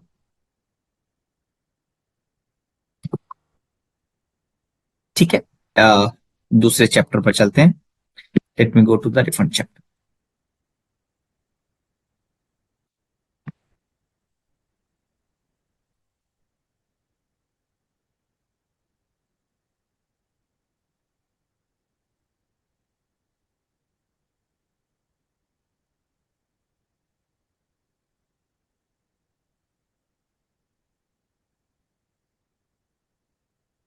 Sixty four number page and chapter number, question number 6। ये बड़ा important, very nice question.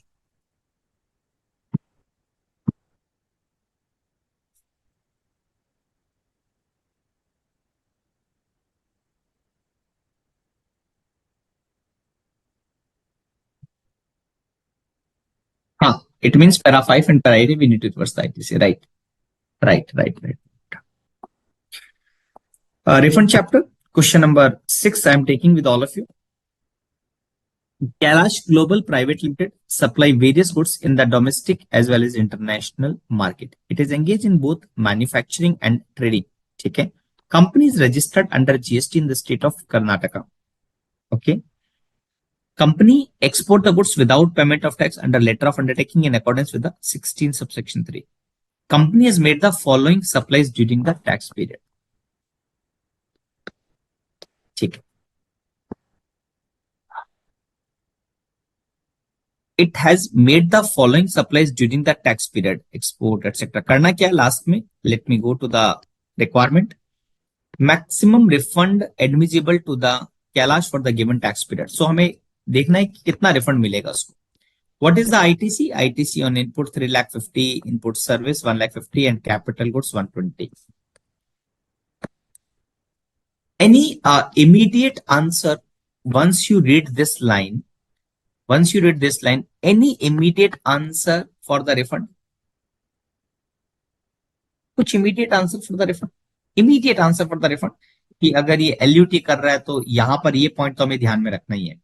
Any immediate answer once you read the word LUT, export under LUT, any immediate answer?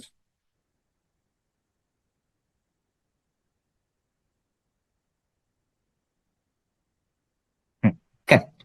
So we know that if you are making the export under LUT, supply to the SEZ under LUT, you can't take the refund of capital. That is crystal clear. ठीक है, now we'll read one by one. Export of the product A to UK for rupees 10 for $10,000, assessable value is 7 lakh rupees. ठीक है, export duty is payable on the product A. Okay, at the time of export. Further, value of the like goods domestically supplied by the similar place supplier 6 lakh rupees.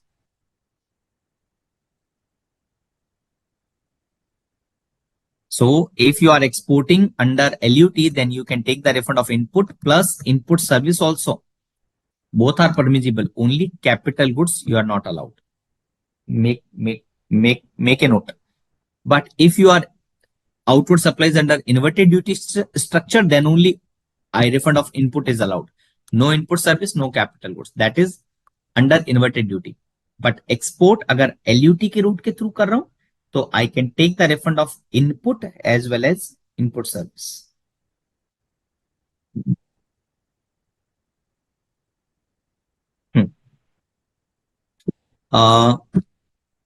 Refund मिल जाएगा या नहीं मिलेगा? Any answer? So they have, I like to highlight domestically value and I like to highlight export duty. Any answer?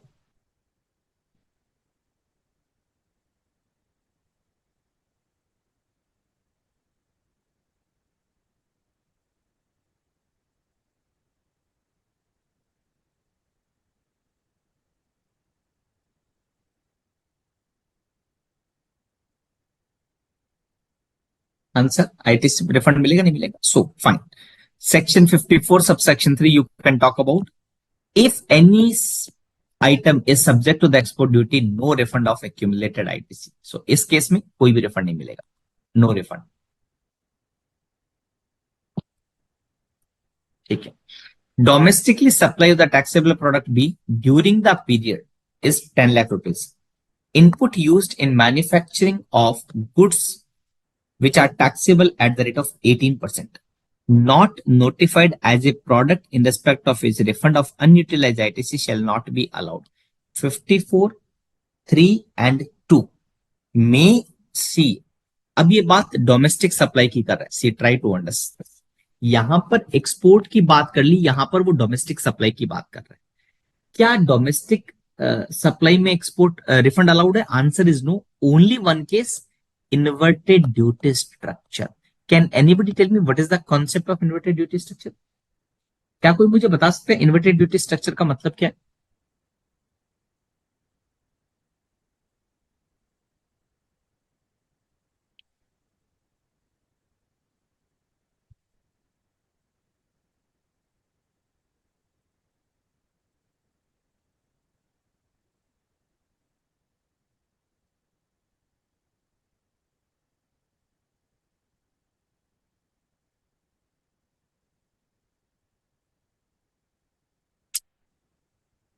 What is the meaning of inverted duty structure? That is the reason they are saying, देखो, see during the period excluding tax क्या rate पर है? 5%. और input पर क्या rate है? Let's go and see. Input is taxable at 18. So when rate on input means goods is higher than rate on outward supply, so it is inverted duty. So can we say that it is inverted duty? Answer is yes. You are entitled to take the refund. But here you will take the refund of 54(3) and which is written in the clause 2. What is the relevance of this line? Can anybody tell me what is the relevance of this line? Not notified as a product in which refund of unutilized ITC shall not be allowed. So it means if it is notified one, then you cannot take the refund. So that is clear. इतना clear sentence लिखा, इसीलिए मैं आपको reasoning बता रहा हूं. Otherwise I could have asked the question to all of you. So fine. When the outward supply is subject to the export duty, no refund of ITC. When under inverted duty, it can be under the prohibited category, outward supply, then again no refund. Now they are saying supply of the goods to EOU, export oriented unit. ITC has been claimed by the recipient and total amount is 5 lakh. Rate है 18%.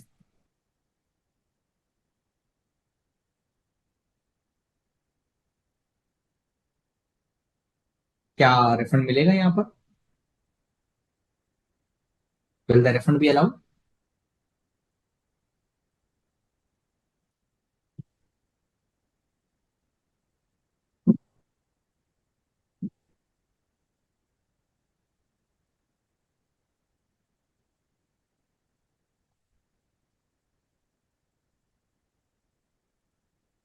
The answer is no, because it is called as deemed export. If you recall, it is called as deemed export, and in case of the deemed export, either supplier or the recipient, anyone can go for the refund. Here, the recipient is claiming the ITC, therefore he will like to go for the refund. Supplier cannot claim the refund if a recipient has taken the ITC because it is unjust enrichment. It has been claimed by the recipient, so it become unjust enrichment. So tax ka burden has been passed, and you remember that in the refund chapter, one cannot go for the refund if tax ka burden has been passed to the recipient. Here ITC has been taken by the recipient and therefore supplier can't go for the refund. Correct?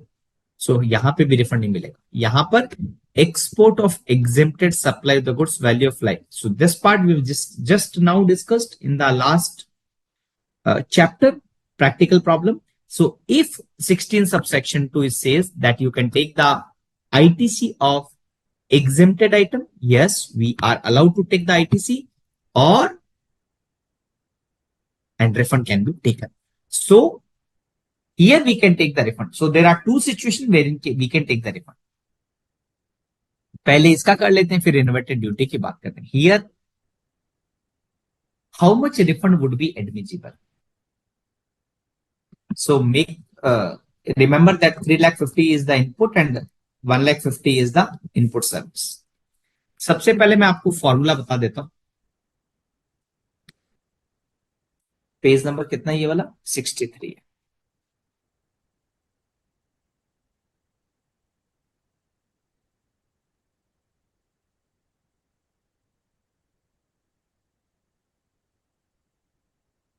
So now this is the formula.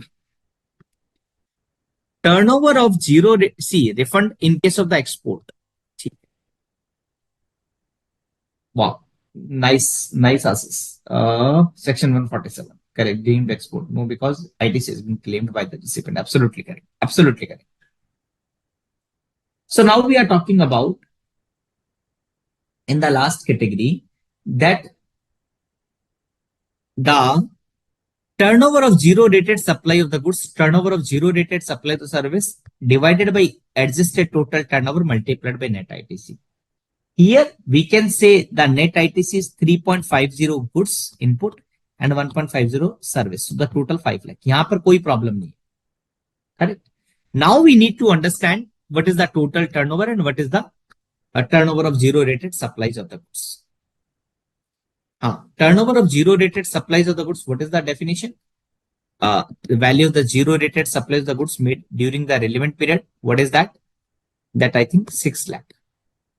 6 था ना. एक बार मैं देख लेता हूँ. Give me 1 minute है. एक उसको मैं फाइल ओपन कर लेता हूँ. बस.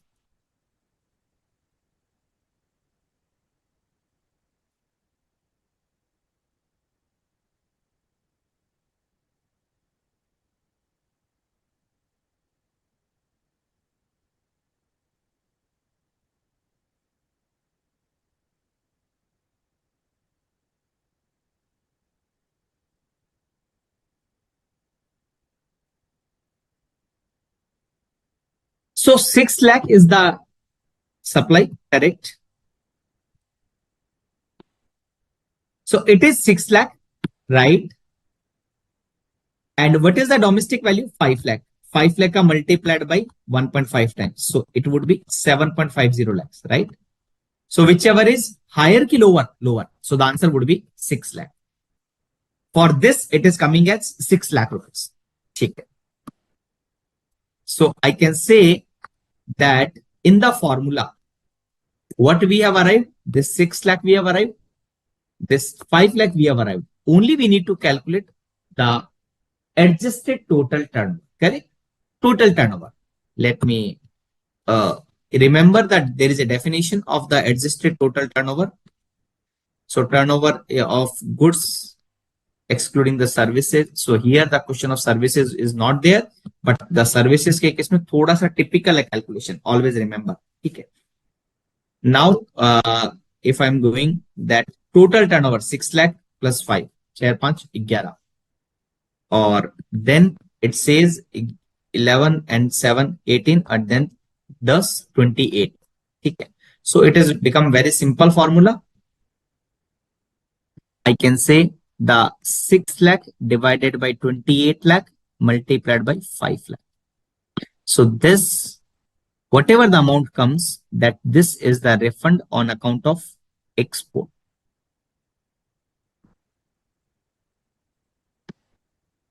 Now we are going and we'll try to complete the refund under inverted duty. Correct. So is this clear? एक बार confirm करना, is this clear? It's very simple, correct? It's very simple. I hope it is clear. Now we are trying to calculate the refund in this case, inverted duty structures. What is the formula in the inverted duty structures? Go back. पहले मैं आपको formula दिखाता हूँ. ठीक है. Rule 89.5.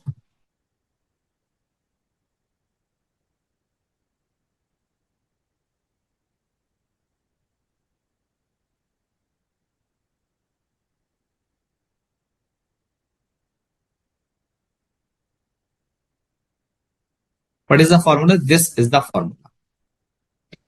turnover of inverted dated supplies of the goods multiplied by net ITC. Here I can say, what is the net ITC? In case of inverted duty structure, what is the meaning of net ITC? You can see in the bottom that net ITC means only input. It means 3,50,000. ठीक है, तो आपको क्या मालूम चला?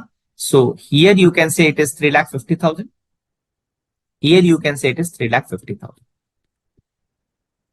Correct? And total turnover, we know that adjusted total turnover, just now we have calculated 28 lakh. ITC availed on input and input service divided by 5 lakh. Now we need to calculate what is the turnover of inverted dated and what is the tax payable on inverted dated, right? So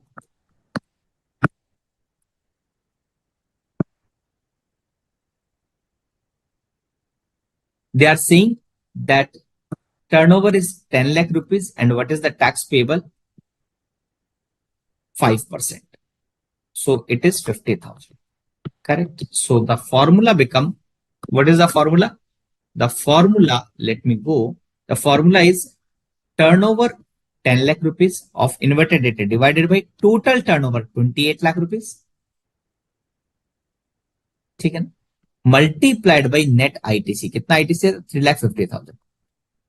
इससे क्या calculate हुआ? इससे calculate हुआ how much ITC is attributable towards inverted sale. देखो ITC को divide किया total turnover से. Now you are calculating for 10 lakh. So please see, you may understand that he has taken the refund of export also by using 3,50,000. तो यहां पे क्या double refund है? No no sir, it is not the double refund. It is not the double refund. It is the refund first जो हमने calculate किया था, जो भी 6 लाख था, उस टर्नओवर जो कि एक्सपोर्ट की थी उसके रेशियो में कैलकुलेट किया था. Now we are calculating for inverted dated supplies. Now then minus, what is the minus? Tax payable. तो 10 लाख का 5% कितना? 50,000. This also being multiplied by, this also being multiplied by 3,50,000 divided by 5 lakh. Please note, this is the new amendment and very, very important. Therefore, earlier we were not doing this. We are reducing entire 50,000. But now there is a slight amendment in the formula. So make sure that this part is clear to all. Make sure that this part is clear to all, that it is the new amendment. It is not earlier. Fine. I hope it is clear. So we have done the inverted duty. We have done the normal refund also. Now let's move to the last topic, that is job work. एक question कर लेते हैं job work. ठीक है? Any question? Let me know, please.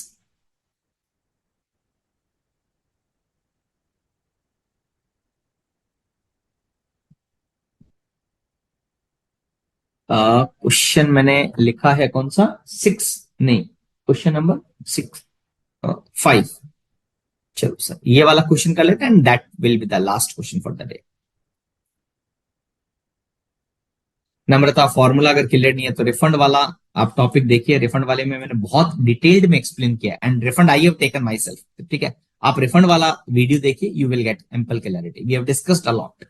So I request, because now there is 15 minute and मैं explain करने जाऊंगा तो बहुत टाइम लगेगा. So I request, refer the formula and refer the video of that particular refund chapter. So Sudama Industries Limited, registered in the state of Jammu and Kashmir. ठीक है, manufacture plastic pipe for other supplies on job work basis. Sudama is doing the job work in the Jammu and Kashmir for the manufacture plastic pipes. ठीक है, on 10th of January, the plasto manufacturer sent plastic worth of rupees 4 lakh and molds worth of rupees 50,000 free of cost to the Sudama Industries to make the plastic pipe. ठीक है. Sudama Industries also used its own material, specific type of the lamination, cost worth of rupees 1 lakh. In the manufacturer of the video pipes, it also it raised an invoice of rupees 2 lakh as job work charges for making the pipe and returned the manufactured pipes through delivery challan to Plasto on 20th October in the same financial year. ठीक है.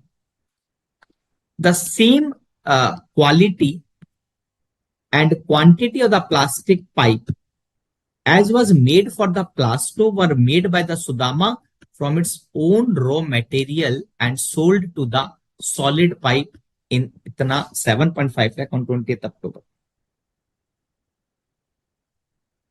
Here I can say because he is supplying the he is using own goods and now he is selling. So for to that extent, he is not the job worker. He will be the actual supplier. He has to pay the GST as supply of the goods. In above, he has to pay the GST as supply of the service only for the job work charges part. Clear na? Now we need to examine the scenario and views on the following issue. What are the point? Is there any difference between the manufacture of the plastic pipe by Sudama for Plasto and for solid? Yes, sir. ये difference है. क्या difference है? What is the difference? You can say here, the Sudama is doing the work as a job worker, which is supply of the service as per schedule 2.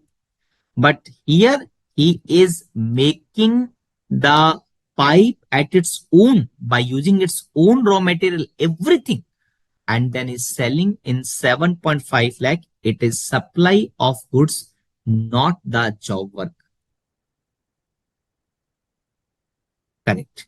Whether Sudama can use its own material even when it is manufactured the plastic pipe on the job work basis? Yes.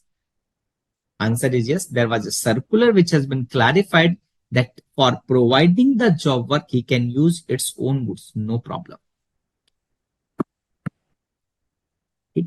Whether sending the plastic and molds to the Sudama by Plasto is a supply and taxable invoice need to be issued for the same. Here you need to quote the provision of section 143, which say that you can send, I'm not using the word supply, you can, principal can send the goods or capital goods to job worker. Principal can send the goods or capital goods to the job worker on the basis of the delivery challan. But this goods should come back within a period of 1 year and this capital goods should come back within a period of 3 years.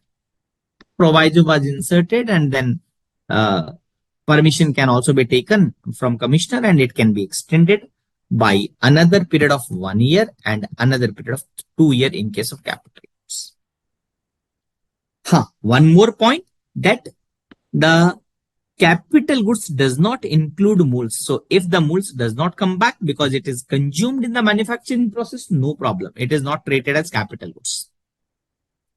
क्या tax invoice issue करना required है? Answer is no, not necessary. It can be send the goods on the delivery challan also. However, there may be the situation while sending the goods, principal know that it cannot be completed within a period of 2 year, 3 year, etc. input. Then he might raise the tax invoice to the job worker, no problem. And job worker will take the ITC. While returning the goods, job worker will raise the tax invoice. ठीक है. Whether Sudama Industries should include the value of the free of cost plastic supplied in its job work charges?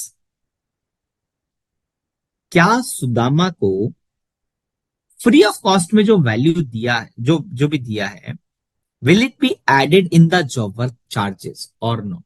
That is good question. That is good question. Rest all okay. क्या ये add करना या नहीं करना? मेरे हिसाब से free of cost है, तो it will not be added. What is your view? Any contradictory view?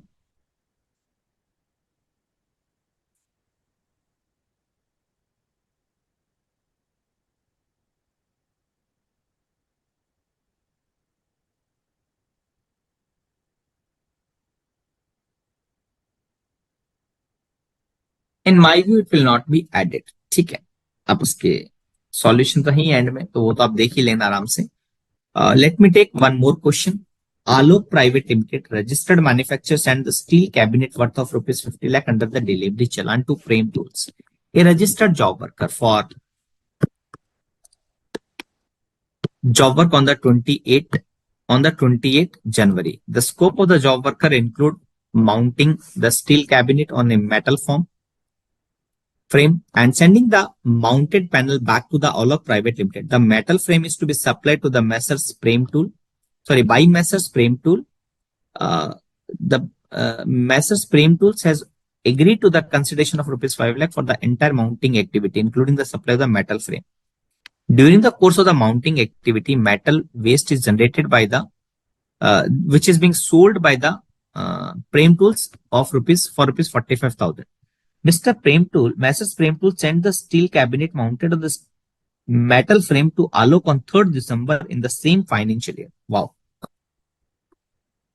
Assume GST rate for metal frame is 28, metal waste 12%, and standard rate 18. You are required to compute the GST liability of the Prem Tools. Also give the reason for inclusion or exclusion of the value of the cabinet in the job work charges for the purpose of payment of the GST by the job worker. Now you need to tell me, see, metal के ऊपर rate क्या 28, wastage के ऊपर rate क्या 12 और service के ऊपर rate है 18%.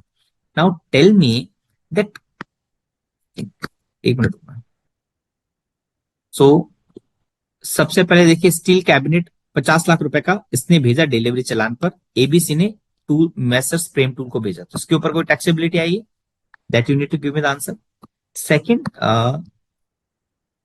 देन यहां पर द जॉब वर्क इंक्लूड ये जो भी चार्जेस था इसका कितना कंसिडरेशन लिया? 5 लाख रुपए लिया, और 45,000 में इसने ये सेल किया wastage. And point to be noted that he is registered, job worker is registered. Now you need to calculate कितना लाइबिलिटी आएगा. It will be added in the job, it will be added in the job work charge. अच्छा, आप पीछे वाले question का answer दे, right? ठीक है, ठीक है, ठीक है, कोई प्रॉब्लम.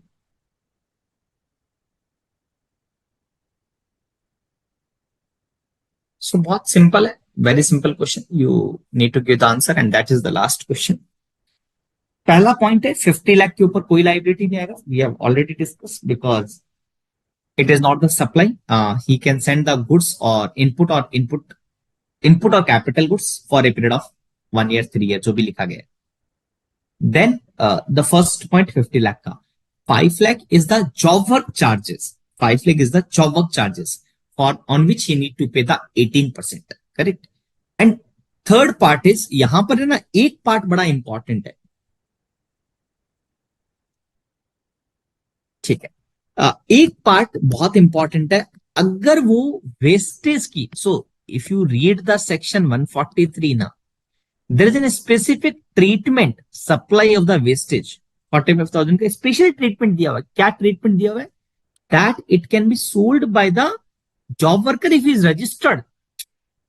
वेस्टेज के रिगार्ड में कहा गया है कि it can be sold by the job worker, अगर वो रजिस्टर्ड है तभी बेच सकता है. Now it is important that a registered job worker, ठीक है, प्रेम टूल एक registered job worker, and then therefore he can make the supply. और स्क्रैप के ऊपर रेट क्या लगती है? जो रेट एप्लीकेबल हो, करेक्ट, जो भी रेट एप्लीकेबल है. Now tell me on this particular, यहाँ पे रेट दिया हुआ है ना, मेटल वेस्टेज का रेट है 12%, तो यहां पर वो 12% के रेट से 45,000 पर वो टैक्स पे कर दे. ठीक है, वो आप देख लीजिएगा. क्या कह रहे हैं आप यहाँ पर? ठीक है ना, क्लियर है ना everyone? Now from my side this it amount to service? Yes, Dilip. Input are taken back within a period of 1 year. ठीक है. अच्छा, वेरी नाइस, वेरी नाइस. हाँ, ये आपको हाईलाइट करना है. ये आपको हाईलाइट करना है कि दैट गुड्स 28 जनवरी को गया और 3 दिसंबर को वापस आ गया. Thank you Namrata, very good point. It has come back within a period of 1 year. So ये आपका पॉइंट आपका बहुत इंपॉर्टेंट है.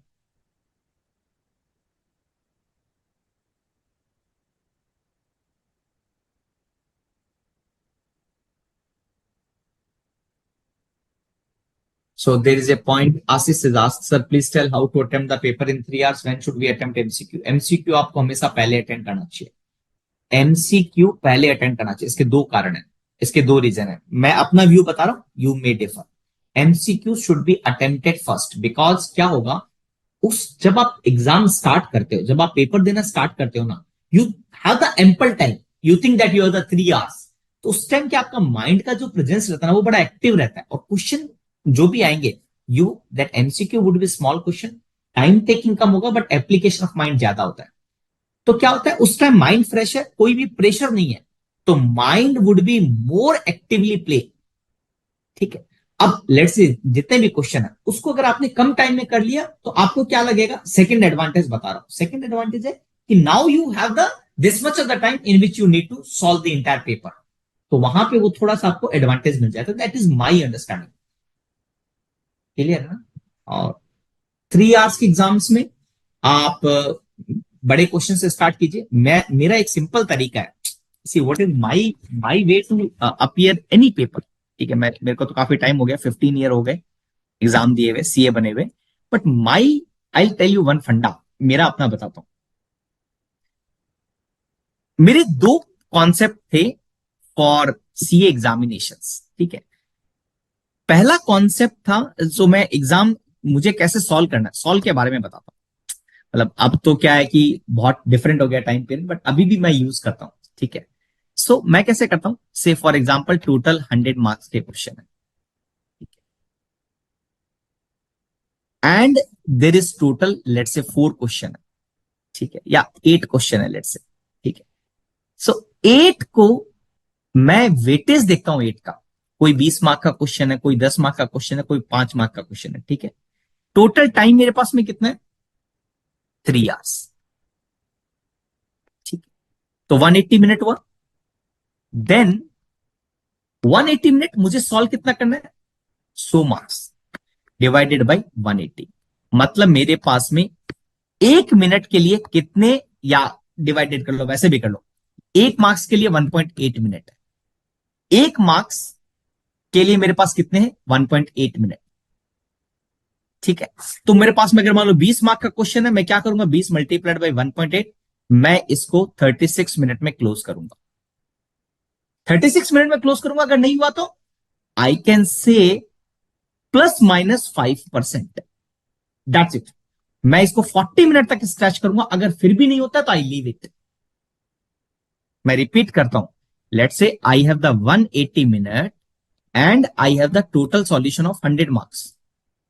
ठीक है. 100 मार्क्स का क्वेश्चन है, ये मेरा टाइम है. मतलब मेरे पास 1 मार्क्स के लिए कितना मिनट है, 1.8 मिनट्स.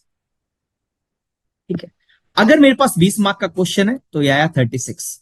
मैक्स टू मैक्स ±5% कर दिया, 7 8 10% 10% तक स्ट्रेच कर दिया. It means max to max I will spend the time on 40 marks. कई बार क्या होता है, क्वेश्चन सॉल्व नहीं होता, we are spending time to solve that problem. No, leave as it is, जहां तक हुआ खत्म, दैट्स इट. थोड़ा सा स्पेस छोड़ दीजिए. वाई, अगर आपके पास एंड में टाइम बच जाता है, यू कैन रिविजिट. नेक्स्ट, मान ले कोई 10 मार्क का क्वेश्चन है, यू हैव द 1.8 मिनट. आपको 18 मिनट के अंदर अंदर वो क्वेश्चन खत्म करना है. अगर नहीं हुआ, मैक्सिमम 20 मिनट दे दीजिए, नहीं तो स्टॉप. सम टाइम क्या होता है, कई बार आप टाइम कैलकुलेट नहीं करते, क्वेश्चन में लग जाते हैं. देन अगेन बेसिक फंडा, रिमेनिंग टाइम कितना बचा हुआ आपके पास में, रिमेनिंग टाइम कितना बचा हुआ है, और रिमेनिंग मार्क्स कितने बचे हुए. You need to calculate proportionate and apply the mathematics. This is my way, normal my way to whenever I'm appearing the exams, whenever I'm doing. Is it clear? I hope ये beneficial होगा आप लोगों के लिए भी। मेरे हिसाब से ये जरूर बेनिफिशियल होगा, मेरे को ऐसा लगता है। एक और पॉइंट जो मेरा रहता है, suppose I am giving to both group, I am giving all group in one attempt. तो मैं क्या करता था, मतलब मैं अपने अपना ट्रिक्स बता रहा हूँ, मतलब may be different for you. तो मैं जब दो ग्रुप देता था ना, तो एवरी ग्रुप में मैं एक पेपर को आइडेंटिफाई करता था जिसमें मैं बहुत बढ़िया हूं, आई एम कम्पीट, मतलब बहुत स्ट्रांग हूं। I am sure, I am sure that I can cross 70। Similarly, I will identified another paper in the second group. I will cross 70। और बाकी मैं एवरेज रखता था एक सब्जेक्ट को, इसमें थोड़ा कंपेटिवली बेटर होता था, कंपेटिवली बेटर होता, बाकी को मैं एवरेज में निकालता था। This would be the practice pattern जो मैं करता था 15 साल पहले। अब आज की प्रैक्टिस, आप लोग बहुत यंग हैं, काफी टेक्निक चेंज हो गई है, so you know better probably. हाँ, any other question, any other point? Thank you बेटा, thank you, thank you. How to stay calm in the exams? ज्यादा घड़ी मत देखो। मतलब एक बार कैलकुलेट कर लिया, ठीक है। सी हाउ टू स्टे काम। मत टेंशन लीजिए कि कितना पेपर कंप्लीट हुआ है, मतलब आप इन शॉर्ट मतलब बैलेंस अप्रोच अपनाइए। मतलब है ना, कम टाइम बचा है, जो आपको मैंने टाइम मैनेजमेंट कहा ना, अगर वो आप करोगे ना नम्रता, तो आप क्या करोगे, आप एक बार अटेम्प्ट तो सारा कर लोगे। I mean to say that you will attempt everything. तो कुछ कंप्लीट होगा, हो सकता है कुछ पेंडिंग हो, that could be possible, but that will help you, that will definitely help you. So thank you very much. Any other point you like to discuss with मी?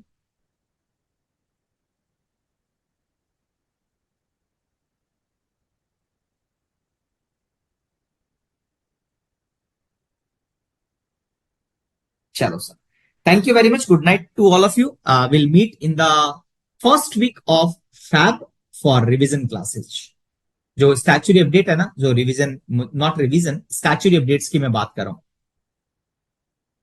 ठीक है ना, तो मतलब मैं जितने भी अमेंडमेंट है वो बहुत इंपॉर्टेंट क्लास है। एंड अशोक जी और अजीत जी का धन्यवाद कि उन्होंने कहा था कि सर इसको रिकॉर्डिंग नहीं करेंगे, इसको लाइव ही लेंगे। ठीक है ना, so thank you so much Ajit Kumar ji from board of studies.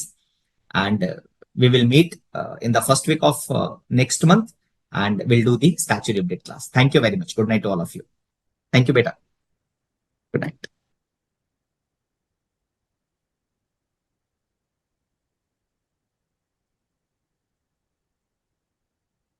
Ashok ji complete.